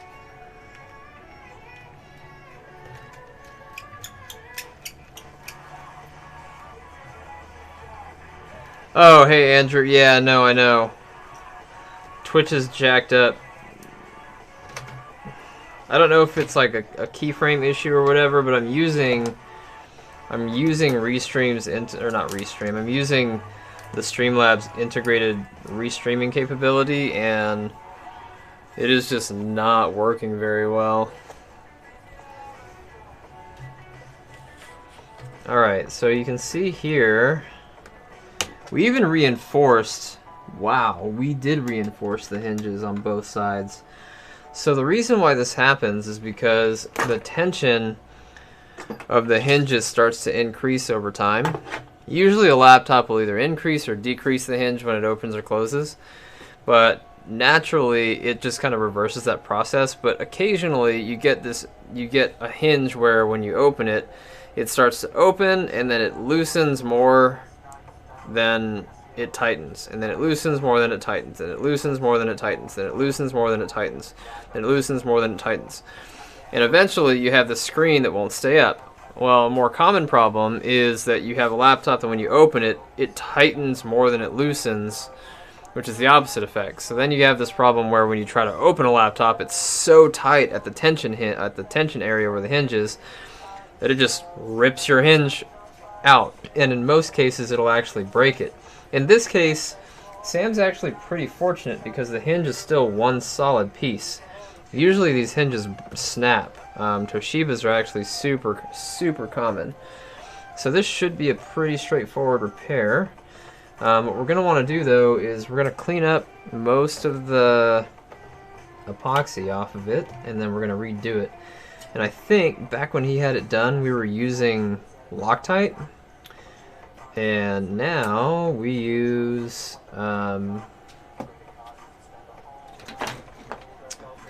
JB Weld. JB Weld does actually work better. So despite having had a sponsorship by Loctite, when that went up, I was just like, you know what? Let's just try other options anyway. So that's what we came up with. We found that the JB Weld did work much better. Yep. And the reason why this happens in the first place is because these cases are made out of plastic, and the plastic can't take that additional tension from rocking back and forth as you try to open and close your laptop lid. So, alright. Let's see.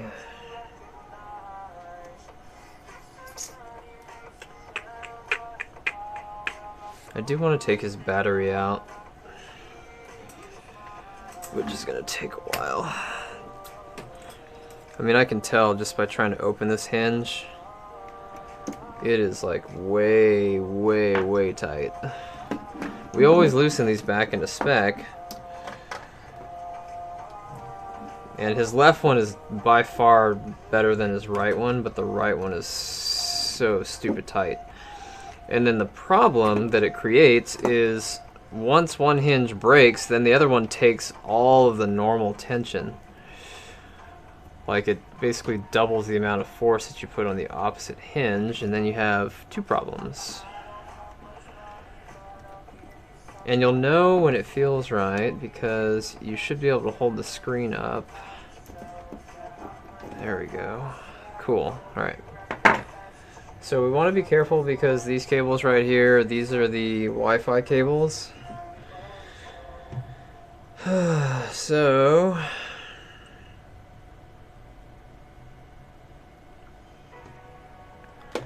alright. So we want to make sure that the Wi-Fi cables don't get broken, but we also want to make sure that while we're working on this, nothing crazy happens. Yeah, that hinge is stupid tight too.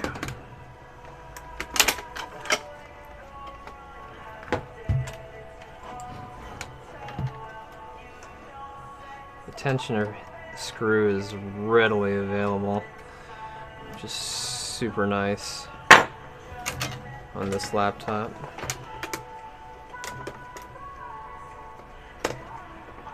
Alright, but I want to disconnect the battery while we work on it, because once I reconnect that screen, I don't really want to worry about it. Don't want to worry about it frying like in the Asus 501L, Q501L. Do not reattach that screen with the battery connected. It will fry your laptop board.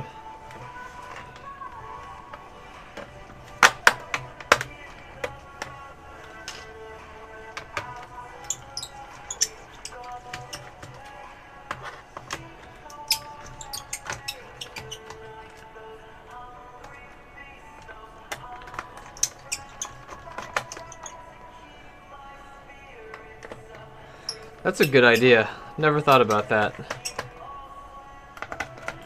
Using Loctite on the nut. And I apologize, I'm seeing your text messages, but I'm not concentrating on them all the way.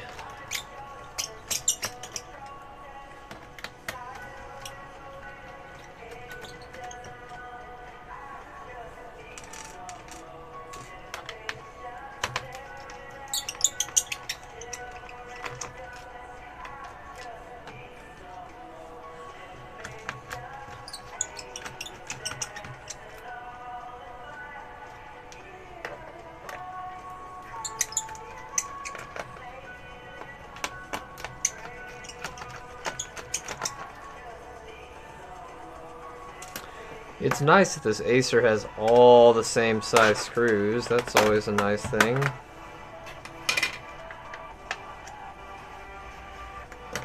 Alright, so his drive must be like an internal NVMe drive. Let's just double check. Okay. Go ahead and take the bottom off. Now again, remember the reason why we're doing this is so that we can get to the battery.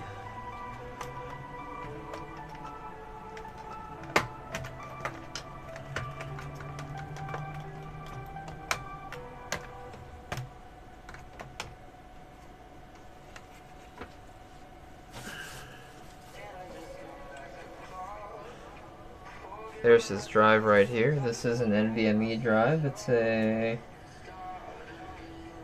looks like a 500 gig, so that's good. Here's his battery that we're going to disconnect.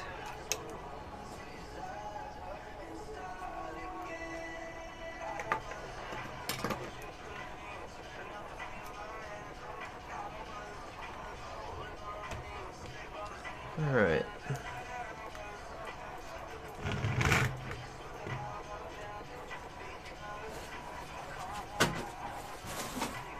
Now that the battery is disconnected, I'm going to go ahead and put the bottom lid back on just temporarily.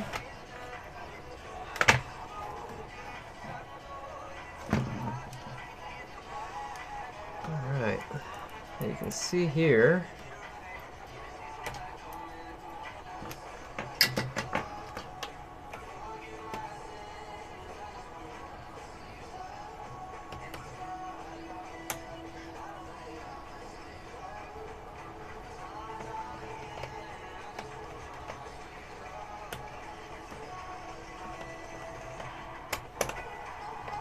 we still have the standoffs, which is nice. They're still there. That'll make it far easier to reattach this. That's actually a really good thing. Just got some of the crud on either side. Just kind of pinching it off where I can.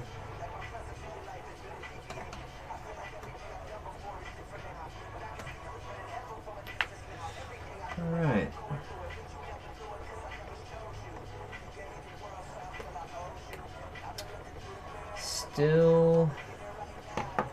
Still that way, so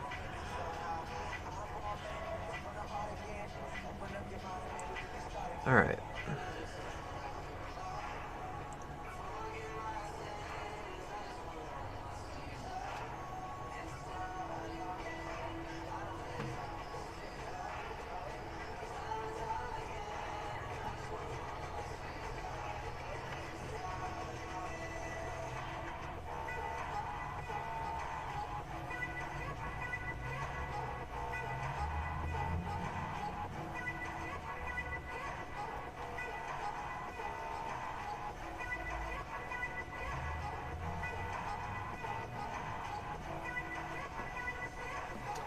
Trying to make sure that this cable is run correctly.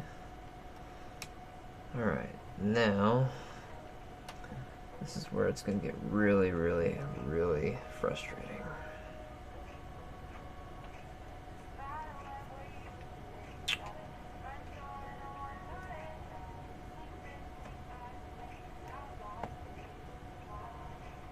Thank you, Darkest.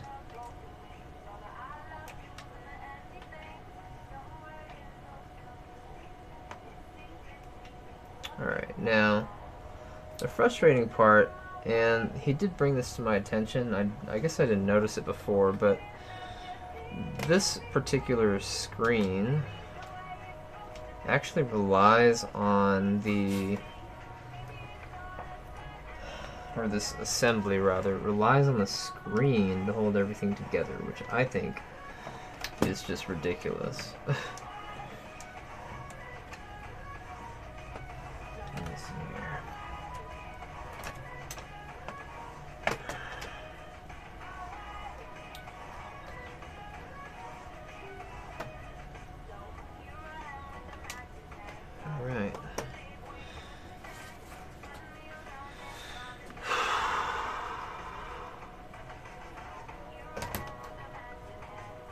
Now, if we want this to stick, we really gotta give it a surface to stick to. Having it stick to tinfoil isn't really gonna help.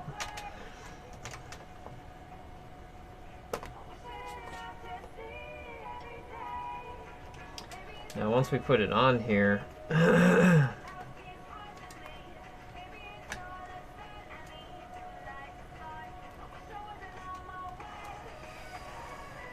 once we put it on here, we definitely need to make sure it stays. Now here's the thing that pisses me off about this laptop build. So we ordered these hinges for the Nitro 15 or whatever he's got because his originals had snapped. So the arm wasn't providing the same kind of protection against the opening and closing and all that stuff. What he did was he took the front off and recognized that that there was no like support up here, and I never noticed it until he pointed it out. But he's absolutely right. So what we're talking about here now is right here. You see a hole in the arm, which traditionally would be screwed into something up here, but Acer, despite having put holes for brass fittings here, here, here, and here, did not provide any brass fittings to actually screw into. And to make matters worse, I mean, like, there was nothing ever pressed into that at all. Like, it's just dumb. So Acer, when they created the Nitro 5, intentionally did it with zero regard for the opening and the closing of the laptop, causing undue tension on the hinges, which is insane. Let me answer this phone call.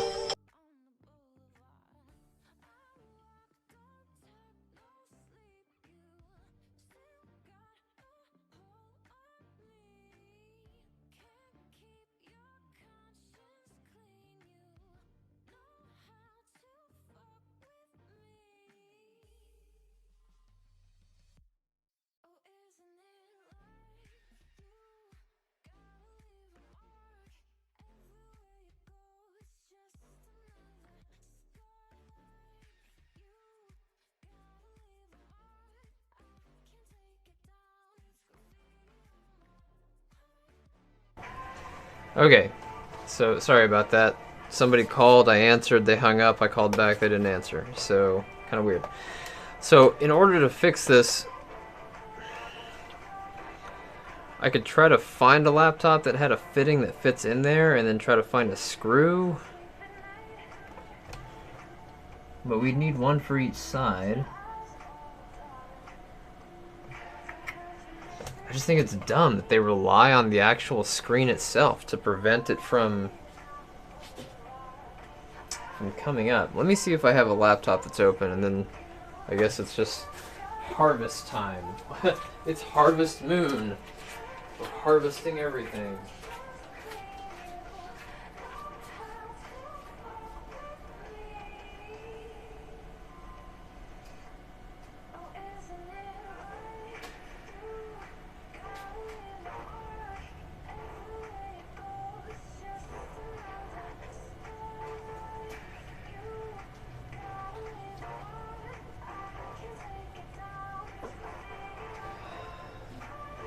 Still looking.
It is like really hard to find the fittings that we need.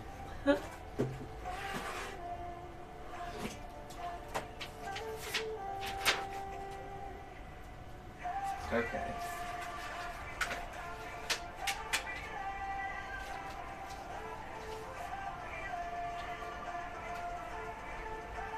Oh, wait, hold on, I think I found some.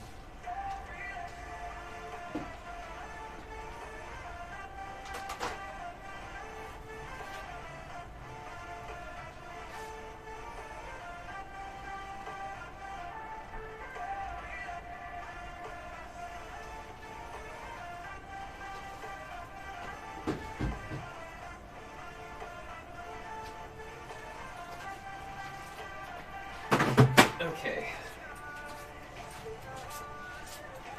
It's really hard to find them because they come in all different sizes. And hey Sam, thanks for following. I needed to find basically a plethora of the ones that I needed in the correct sizes. So these right here, these should be the right size. I don't know the best way to take them out though. Normally I'm just used to seeing them fall out on their own because they crack. I don't know how I would tell it to come out.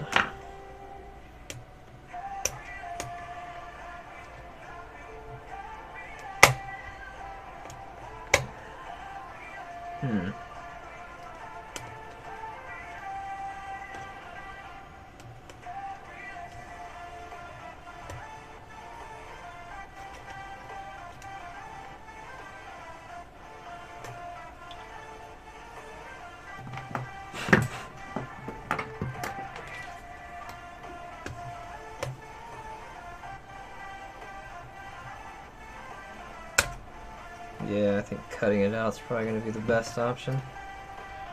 Just basically do what would happen anyway, just crack the surrounding.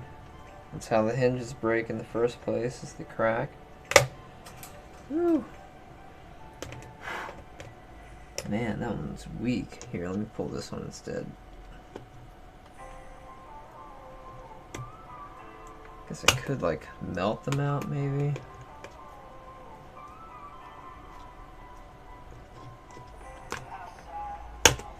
First time I've ever tried breaking a post. This is not easy. Like, laptops break so much, but you never realize just how much force has to be applied in order to break these things. That's a lot.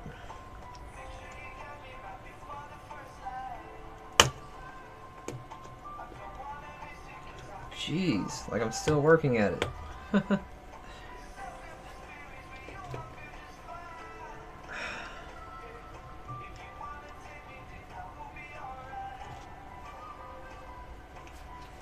Yeah, really.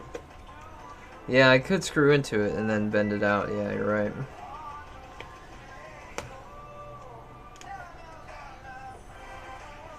That's using your head. We'll use the same principle that applies when it gets snapped off by... Yeah, there you go. He's right. It came right out. Let's see if I can get... if this is the right size. So we're adding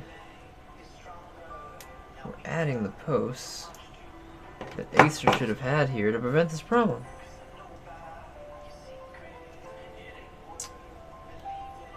Yeah,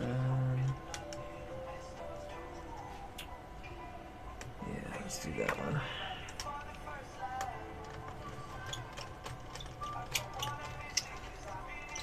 See, HP has these pieces in it to guard against this very thing from occurring. Like this piece of metal right here. But, sorry, we need this piece.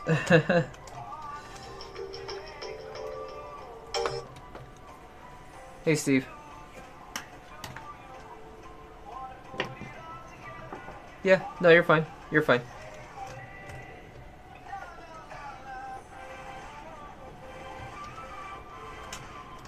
$19.09? Yeah, it looked like it was on there when I checked it, yeah. Uh-huh.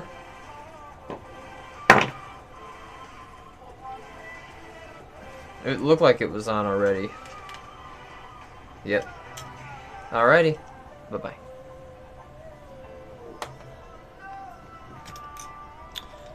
Okay, so...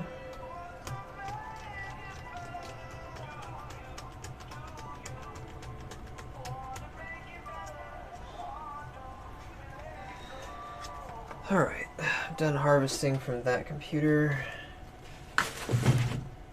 I'm gonna harvest from my water bottle here for a second.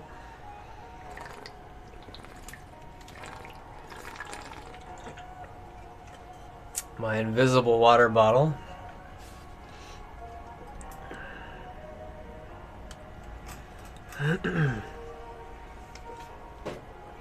Okay.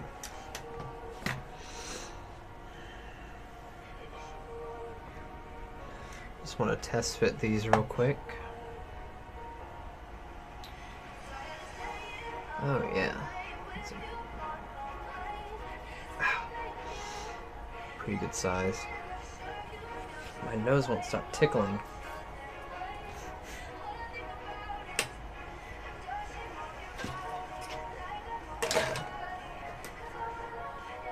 Alright.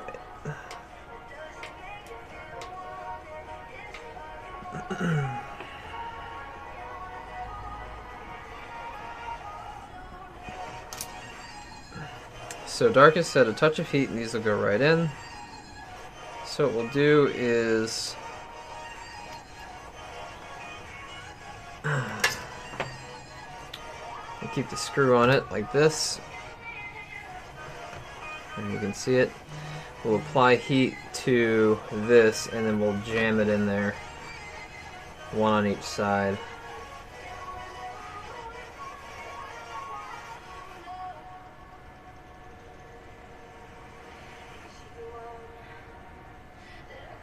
Yep. Yes, sir. That's what I'm doing.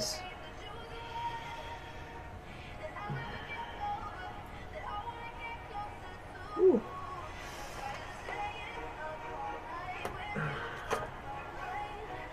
Might have to find a better way to hold it, though.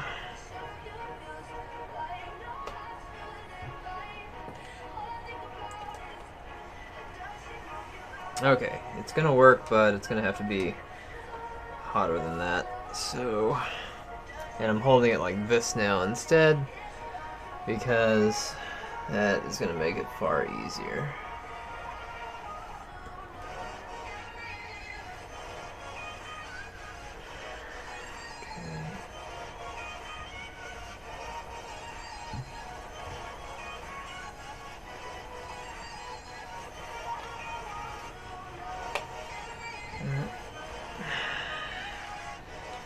This one might be...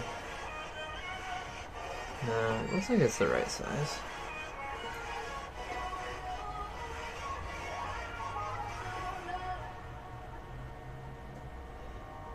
Yeah.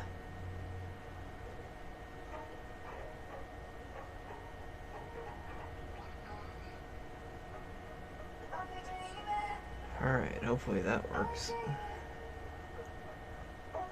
Oh yeah, wow, that went right in.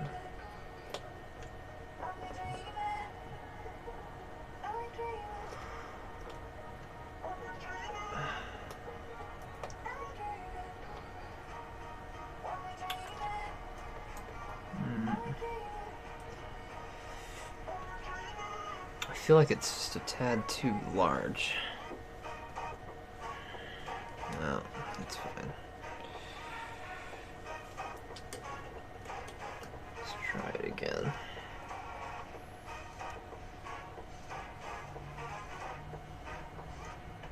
Got it.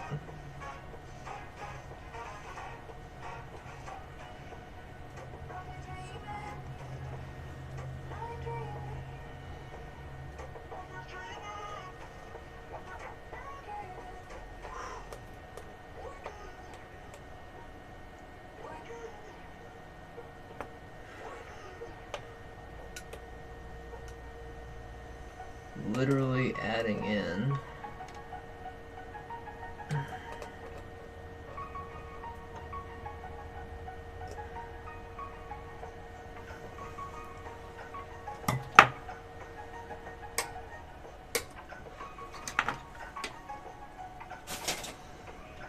Okay.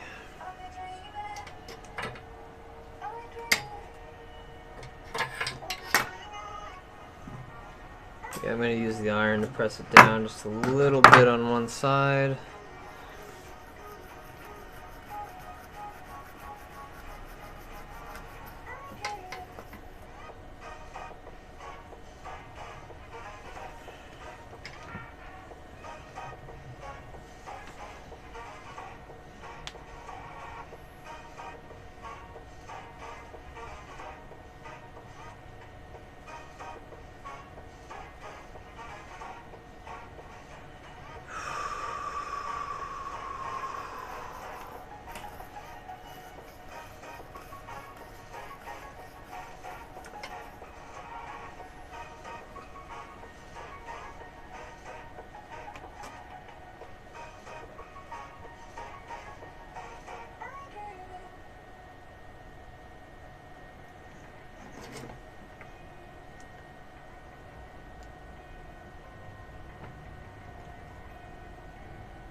we go. Man, it's just like rebuilding them. Like literally rebuilding them.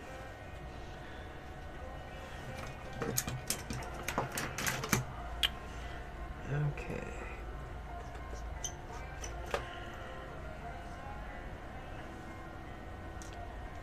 Alright, so we got one fitting in on one side. We're going to add one to the other side. I think these are the same size, right? Yep, okay. So we're going to dress this up real quick.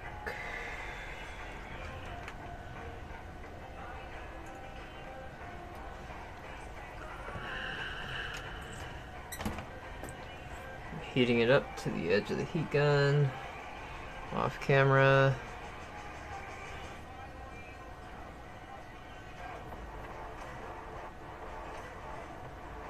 And then I'm just going to line it up and push it in.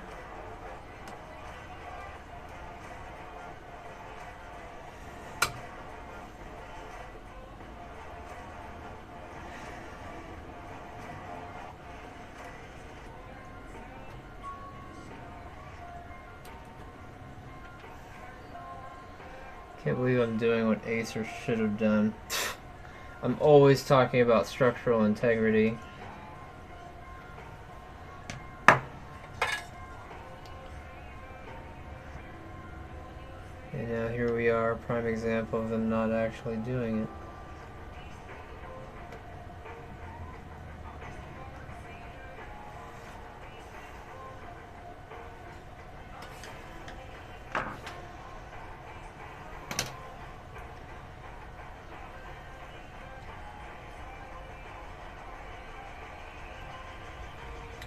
Talk about frustrating.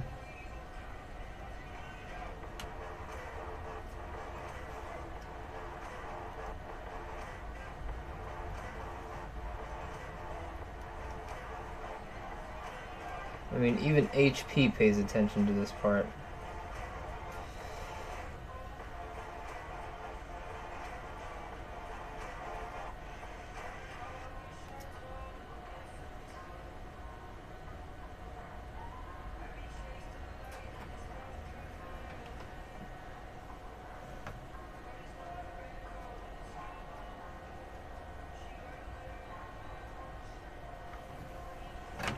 Alright. Use it slightly at an angle. Alright, there we go.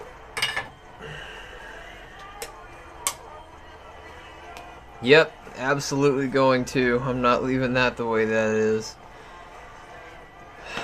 I mean, there's barely any plastic there, you know?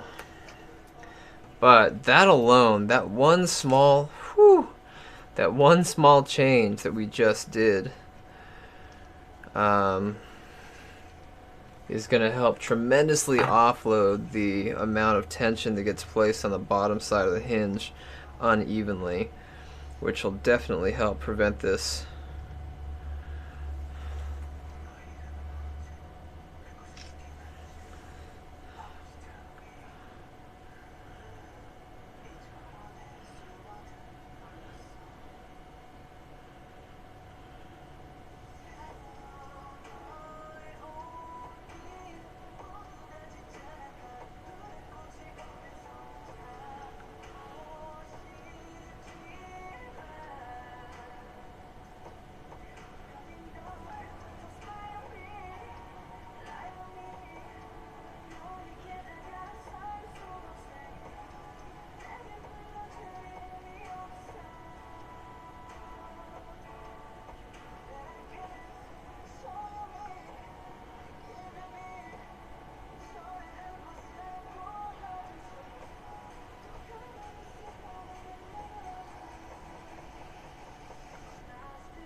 Okay.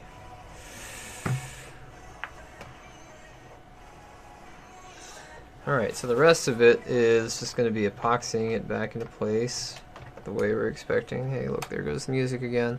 Are you still there? No. We're quarantined. Where else would I be? Alright.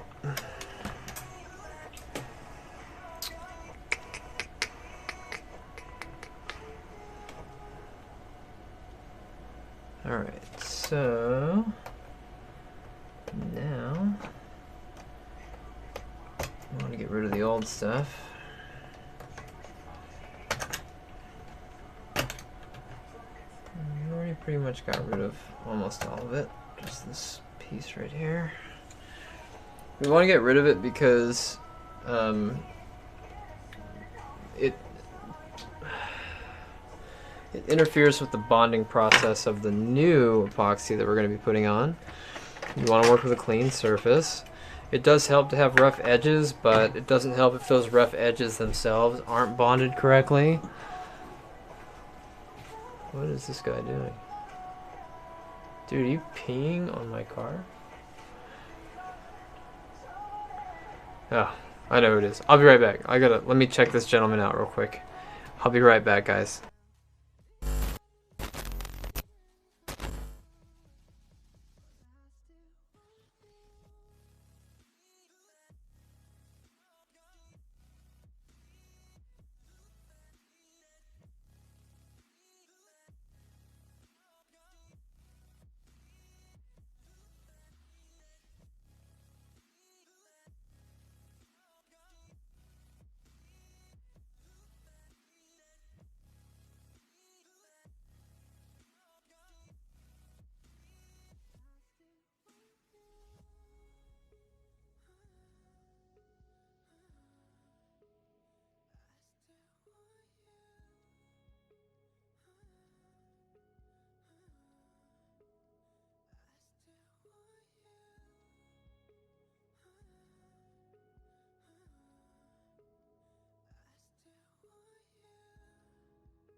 you're a lover, so you add another layer to the skin of your heart. No emotion, learn to be an island on the ocean. Rather be alone than be dependent on another living soul that could reopen your scars. There's a crack in the wall where the light comes through, and I wanna see it all from a close-up view. So let's uncover me, and then let I uncover you. Baby, let's uncover me, and then let I uncover you. Wanna show me who you are with your guns on the floor, and I ain't gonna come with a guard at the door. So let's uncover me, and let I uncover you.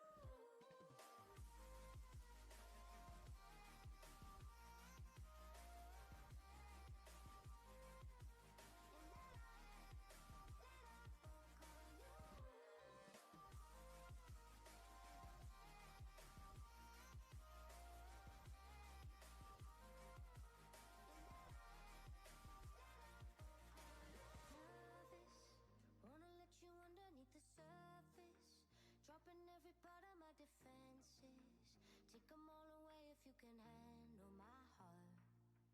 There's a crack in the wall where the light comes through, and I wanna show it all from a close-up view.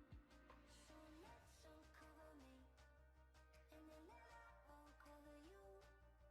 Baby, let's uncover me, and then let I uncover you. Wanna show me who you are with your guns on the floor, and I ain't gonna come with a guard at the door. So let's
Shawty say she like my style, I be dripping with ease. Please don't send me naked pictures, I don't like to be teased. Say she got that super soaker, well girl, just let me see. I ain't worried about shit, these niggas ain't scaring me. I was destined for this life, it's in my destiny. Friends wanna be friends when you doing the most. How you tell me you my bro, then you went out and told. Niggas say they down to ride, but be folding like clothes. Purple hearts all on my garment, I ain't trusting the soul.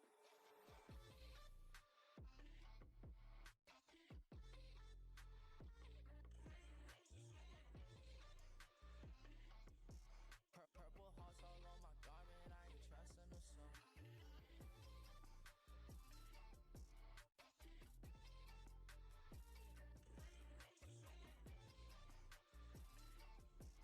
Purple hearts all on my garment, I ain't trusting the soul.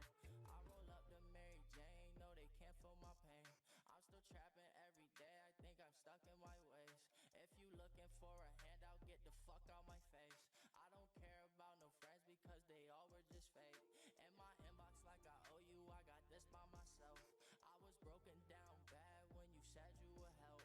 Now I'm up, they love to hate me, that's just bad for your health. And she say she a college girl but left her books on the shelf. She gon' fuck me like a porn star, a rock star, tryna skirt off in that fast car. Like NASCAR, girl, you know I got a cold heart. If I would give it to you, would you tear that shit apart? Red roses on my grave, bury me with art. And with some backwards and a lighter just so I can spark. Midnight rider, never put the car in park. I'm shining bright just like a light cause I came from the dark. And I got all the drugs in the world that you need. We get high to pass time, but bitch I ain't no fiend. I got money on my mind, I be stacking my green. Shawty say she like my style, I be dripping with ease.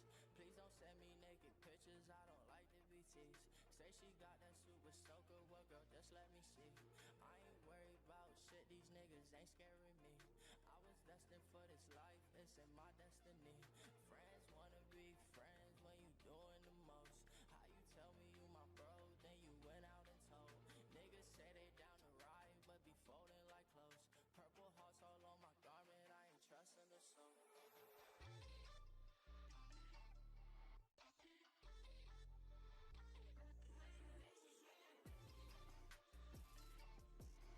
Purple hearts all on my garment, I ain't trusting the soul. She gon' fuck me like a porn star, a rock star, tryna skirt off in that fast car. Like NASCAR, she gon' fuck me like a porn star, a rock star. Purple hearts all on my garment, I ain't trusting the soul.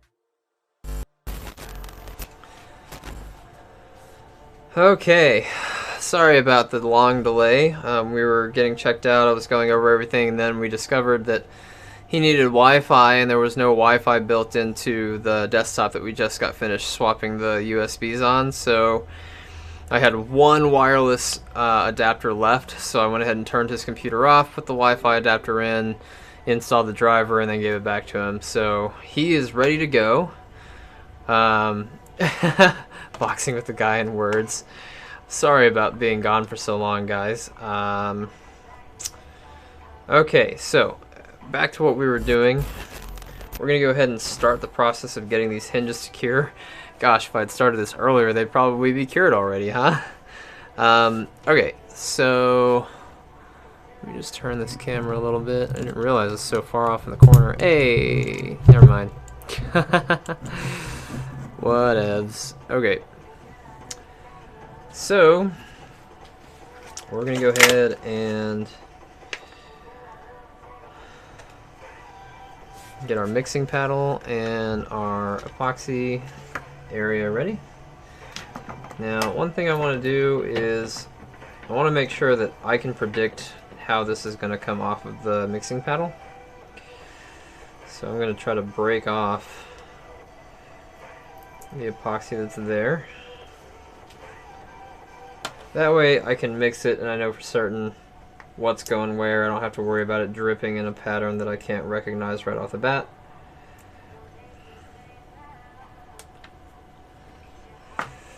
Okay.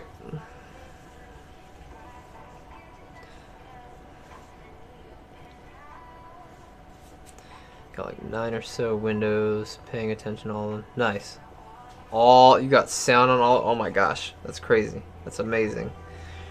Alright, so now what we're going to do is we're going to go ahead and we're going to put these in where they need to go once we have the epoxy basically set. We're going to run the epoxy on the back side, and then once we have that done, we're going to go ahead and screw in. And in order to best do this, I need my C-clamp that I was trying to use earlier with no success for the USB swap.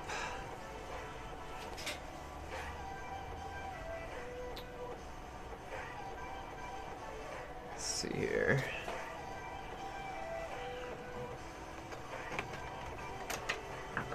There it is. Okay.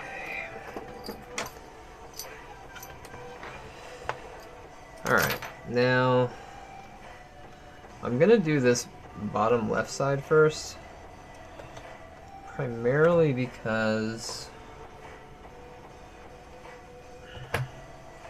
this side is less damaged than the other side, so I'm gonna use this side as a guide.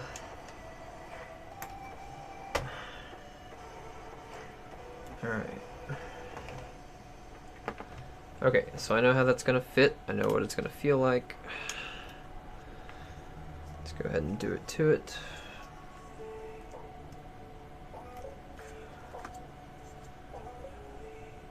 I want to make sure you got a good 50-50 ratio.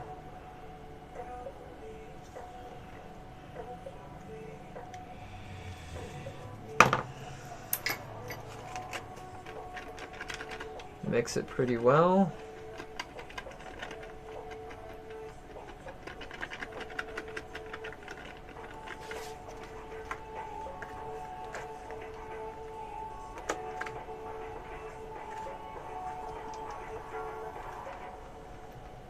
Now I'm going to build it up. I use the 1 minute epoxy. It's because I'm used to doing this. If this is your first time, you might want to use 5 or even 10-minute epoxy.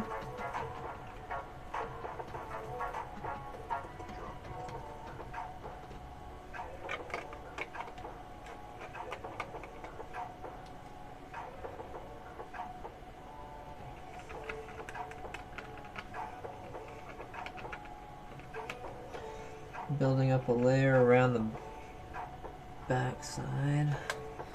Now before that minute is up, you have to press it in. You have to. You don't even get like a choice. You just literally have to. Because if you don't, they won't bond. And it's the bonding process that's the most important part. I need this to bond all over, including the front. Hey, pizza guy Sam. Hey there. Thank you for that follow. Alright.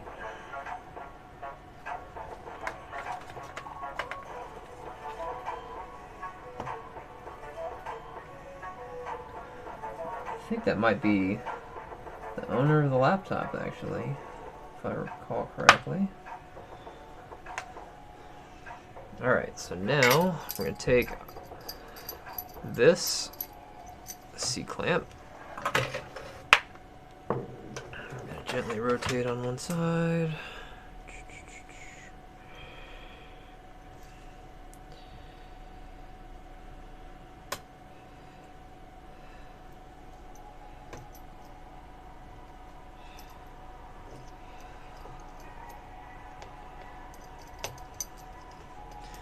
Once it starts to turn into a gelatin-like substance, your bonding process will no longer complete, which is why you want to do it while it's still liquid. There's a difference between adhesion and bonding. You can have an adhesive that doesn't bond correctly, it just sticks. Bonding literally merges the two surfaces together as one.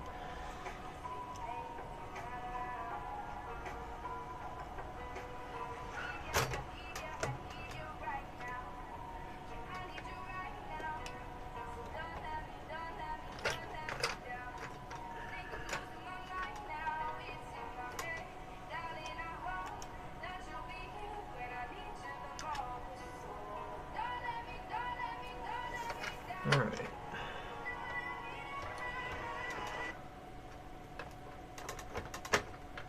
I wish YouTube would stop asking, like, every 30 minutes. Are you still, like, are you still listening? Like, dude, are you certain you're still listening? Alright.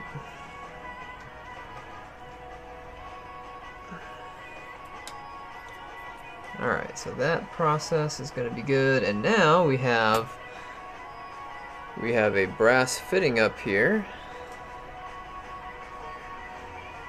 right here, that is going to tremendously help with structural integrity moving forward.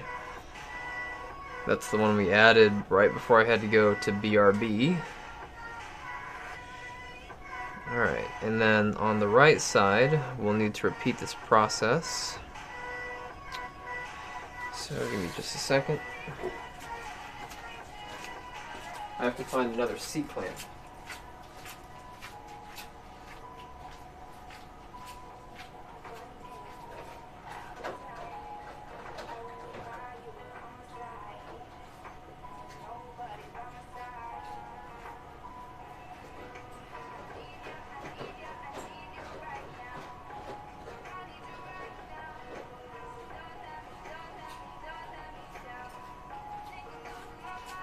Found the big one.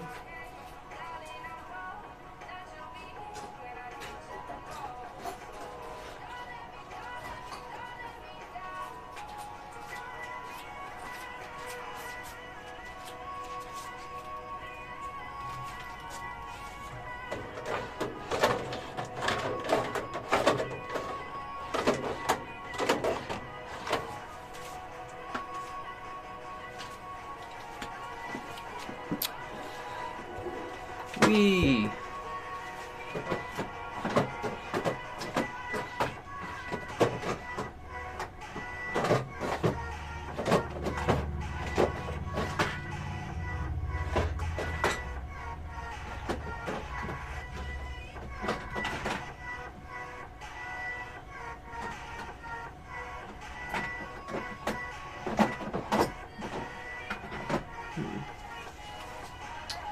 I might not have another C-clamp. Not a small one anyway, although I should. I don't know where they are.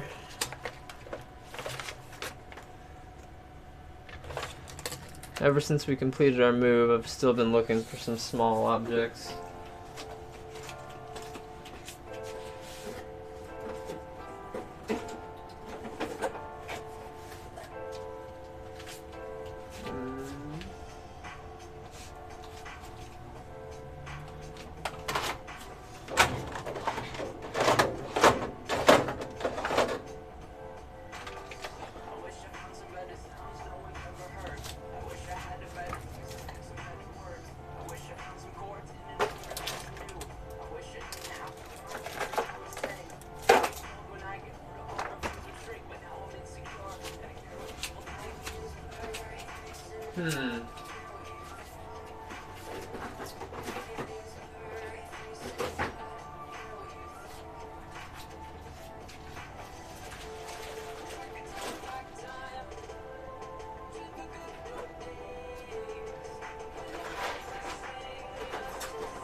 Ooh, I found a makeshift C-clamp.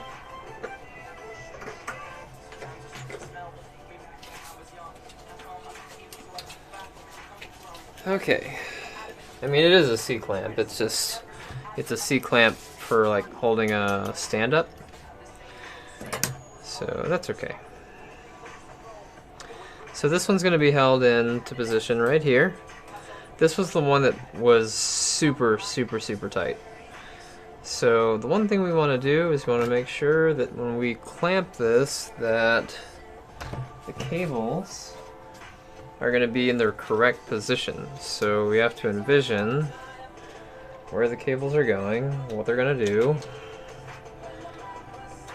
and how they're gonna need to sit.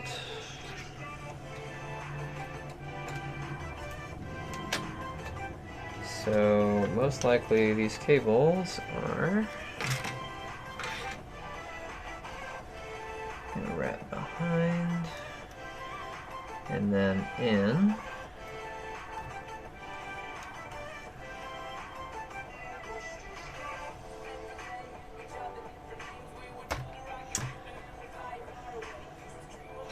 So these cables are going to be tricky. They're going to be tricky to do because the more I fidget with this now, the less I'm going to be happy with this side on the left tomorrow. Okay, no problem, Sam. Yeah, no, the Twitch stream is awful right now. For some reason, they're like bastardizing my channel over there, so we're primarily on Mixer today, although we usually do both. So what we can do in the meantime is we're going to go ahead and structurally reinforce the brass fittings that we've put in. Okay. And they're in there pretty deep, so we're just going to add a little bit of epoxy here and here, and then tomorrow I'll come back into the office to check on Kevin, and we'll do this one, and then it should be ready by Monday. Alright.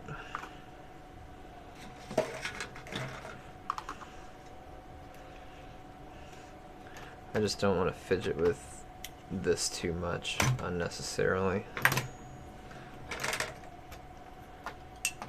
The bonding process is going fine, but the weight of the screen is currently on the hinge, and I don't like it flopping around like that.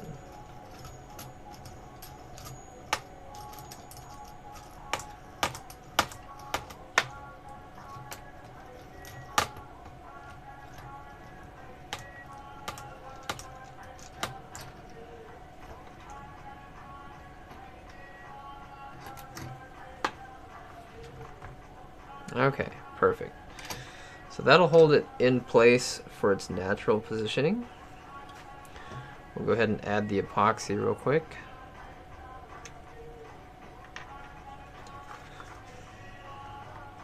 We really don't need a ton, but it can be difficult to just withdraw a little bit when you're working with epoxy.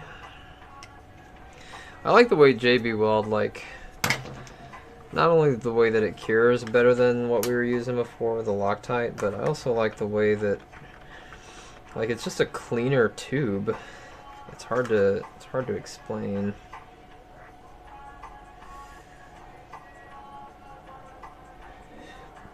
Alright, so reinforcing the brass fitting that we just put in, which Acer didn't put in. It's another way I'm going to put that. We're reinforcing the fitting that we put in that Acer should have put in.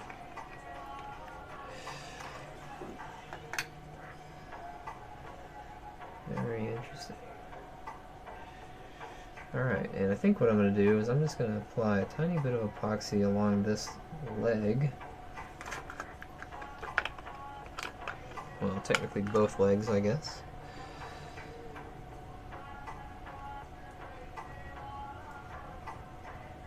That way. There we go. Now, let me grab a screw.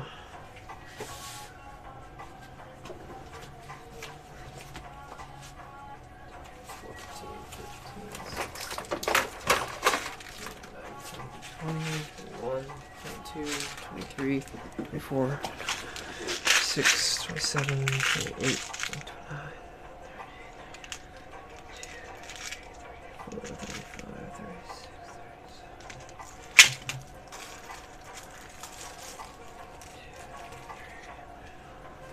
36, 47, 48, 49, 50, 51.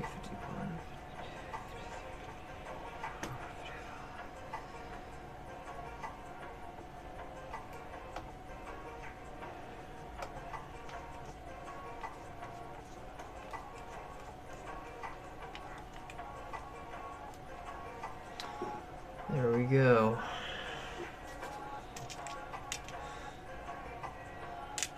Caught that in just the right amount of time.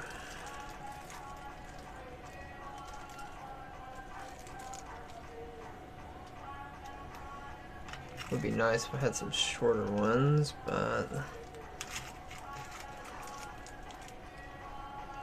oh, I do. Heck yeah. So we added 2 brass fittings, one for each side, which will definitely help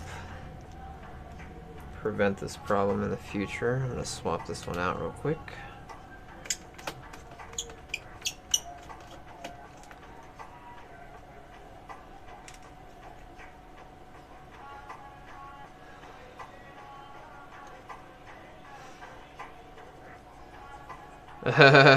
That would be a kind of cool project. I'd like to see that come together.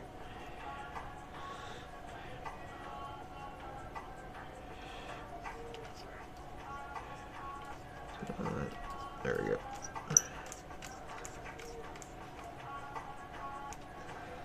Alright, that is holding pretty nicely. So Sam, remember that question you had asked yesterday about the when you were dropping this off? You had pointed out that there were those holes. We put a, I don't know, I put a brass fitting into each one that I harvested from my fiance's laptop. Because it seemed really odd when you pointed it out that the hinges were designed to go around, like they basically support the screen, but the screen is actually from here to here. That's the connecting point between the bottom and the top of the thing. I thought that was really odd when you pointed that out, and it's something that has made me wonder why they did that. So anyway, I'm gonna clean this up also, because as you can see, there's a little bit of shininess going on there. But we've got this clamped down on the left side. This will take about 12 hours to cure. We've got this clamped pretty well now up here. That should also help prevent that problem from occurring in the future. This side down here we'll need to do tomorrow.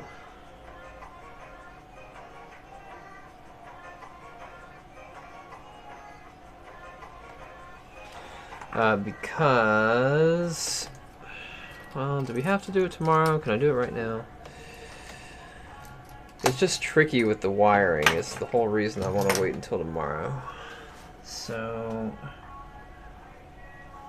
I see how the wiring goes. It definitely goes in here.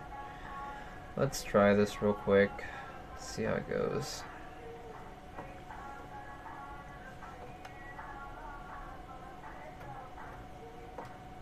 What even are we listening to? Like, what just happened to my ears?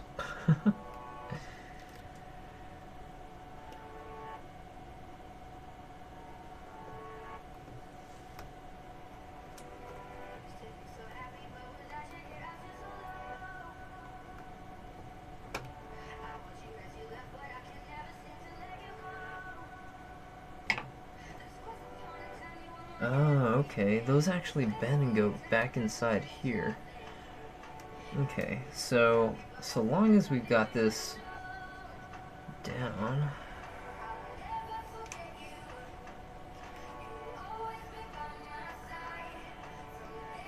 Okay, I know what those wires go to now.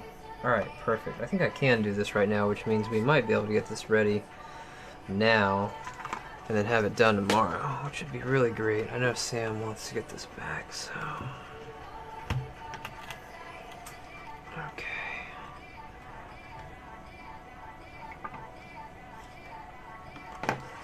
Now here's the thing about epoxy. When it starts getting hot, heat catalyzes the curing process to an extent, but when you add fresh epoxy to something that's already curing, it starts curing immediately. Like you skip the whole bonding process and go straight to hardening, which can be really, really frustrating to people that don't use epoxy a lot or aren't aware that that happens.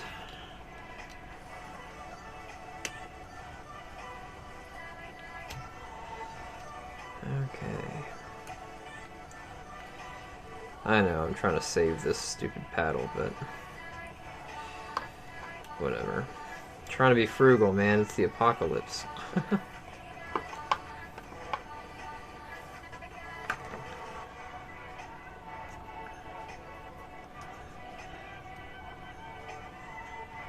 Yeah, so was I. So we had to add we had to add these brass fittings. It was so weird. I didn't even notice that before, but I looked it up, and that's how all of them are. So there's got to be tons of people out there that are like, hey, my hinges are broken.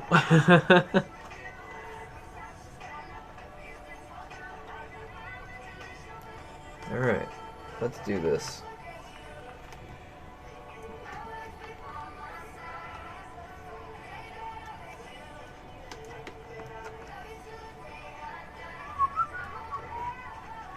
I'm gonna need more than that, unfortunately. There we go.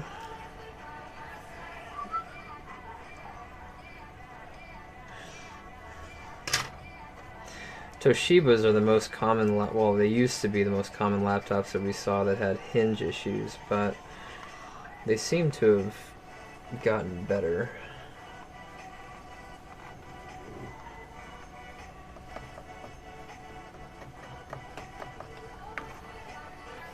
Now remember, we only have about 60 seconds to pour this on before it starts to get so gelatinous that it doesn't bond correctly.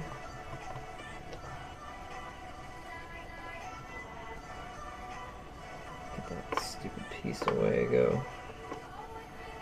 So long as it's still liquid, it's still good.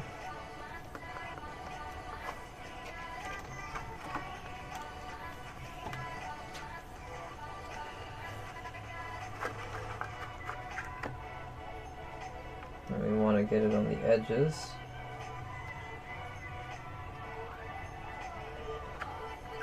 Alright, and bottom edge.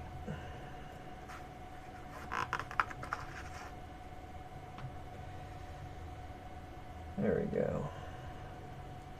I loosened both of the hinges back into spec. This right one, where it was the worst, was like really, like visually the worst, was really, really, really tight. Like, insanely tight. So I definitely understand why they ripped out. There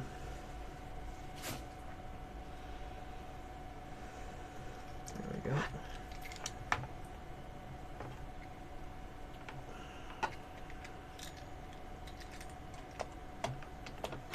I hate YouTube. YouTube sucks. Are you still watching? No. No, I'm not. I'm really not. I've only answered that question 9 times in a row. I'm not still watching. Thanks, YouTube.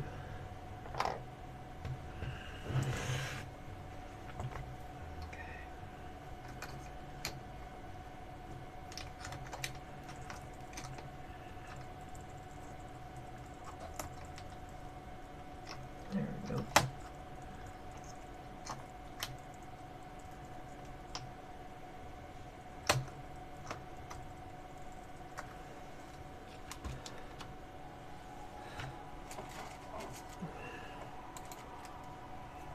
Okay.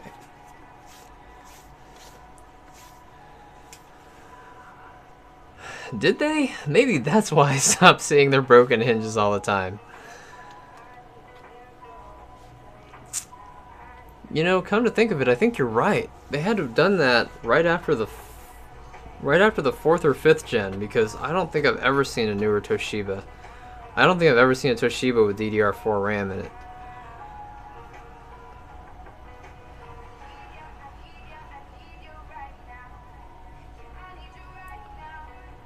I should get some tongue depressors. It's a really good idea.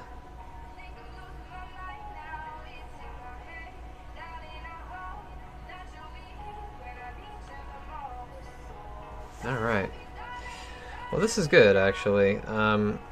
You can tell now that we've got the mobility back that we want. Just gonna move these out of the way. Let's zoom out. So you can see here that we've got the mobility that we want from the laptop screen. So this will work just fine, and we can hold it at any angle and it'll stay there, which is the important part. If it's too loose, it'll flop down. If it's too tight, you'll really feel way too much resistance, and then that resistance is what leads to it breaking again. So these are back in spec again. These will take 12 hours to harden. So I'll come back tomorrow and we'll throw this all back together. We'll clean the screen up again and put it all back together. Now some people might say, hey, why don't you epoxy the screen in there? And that's, well, it's doable. It's not a good idea, because if the screen cracks, then you have no real easy way to get it out, because the epoxy will just hold it there, and then it's a nightmare for more than one reason. So we're gonna let this cure. Tomorrow we'll come back and put these cables back in. We'll drop the screen in, put the frame on, clean it up, and should be good. Alright. We had one more to do tonight. We actually had two more, but it's 7:30 and I'm not even supposed to be here today. I'm just trying to get the hard ones out of the way. So I'll come in tomorrow to finish this, and then Monday we'll do the NewTek TriCaster. We'll take that one apart. It's a very interesting way that they mounted this, that they mounted the drive into the NewTek TriCaster. I say it's really interesting because the box is only about this big, and it's got a laptop hard drive on the bottom underneath of a power distribution board, and from the bottom side, which is how they screwed it in, you don't see any visible screws. There's a sheet of acrylic that goes around the entire outside of the casing that is preventing me from being able to tell how they got the screws in there. So we're gonna have to take it off and then do all that stuff. So anyway, I'm gonna go ahead and go. I'm really tired. But I appreciate all of you guys for being here. Sam, thank you so much for tuning in, dude. I've decided, if you're still here, I'm not going to charge you for the repair. I think it's ridiculous that you have to pay twice for a repair that Acer should have done more to prevent in the first place, and I don't want you to have to pay twice for that problem. It's a good learning experience for everybody here on the channel, and I appreciate you bringing it back to us, so thank you for remembering us, and I just want this to be working the way it should be, and so I'm not going to charge you for it. As for the rest of you guys, thanks for hanging out with me on Mixer tonight, because Twitch hates us, apparently.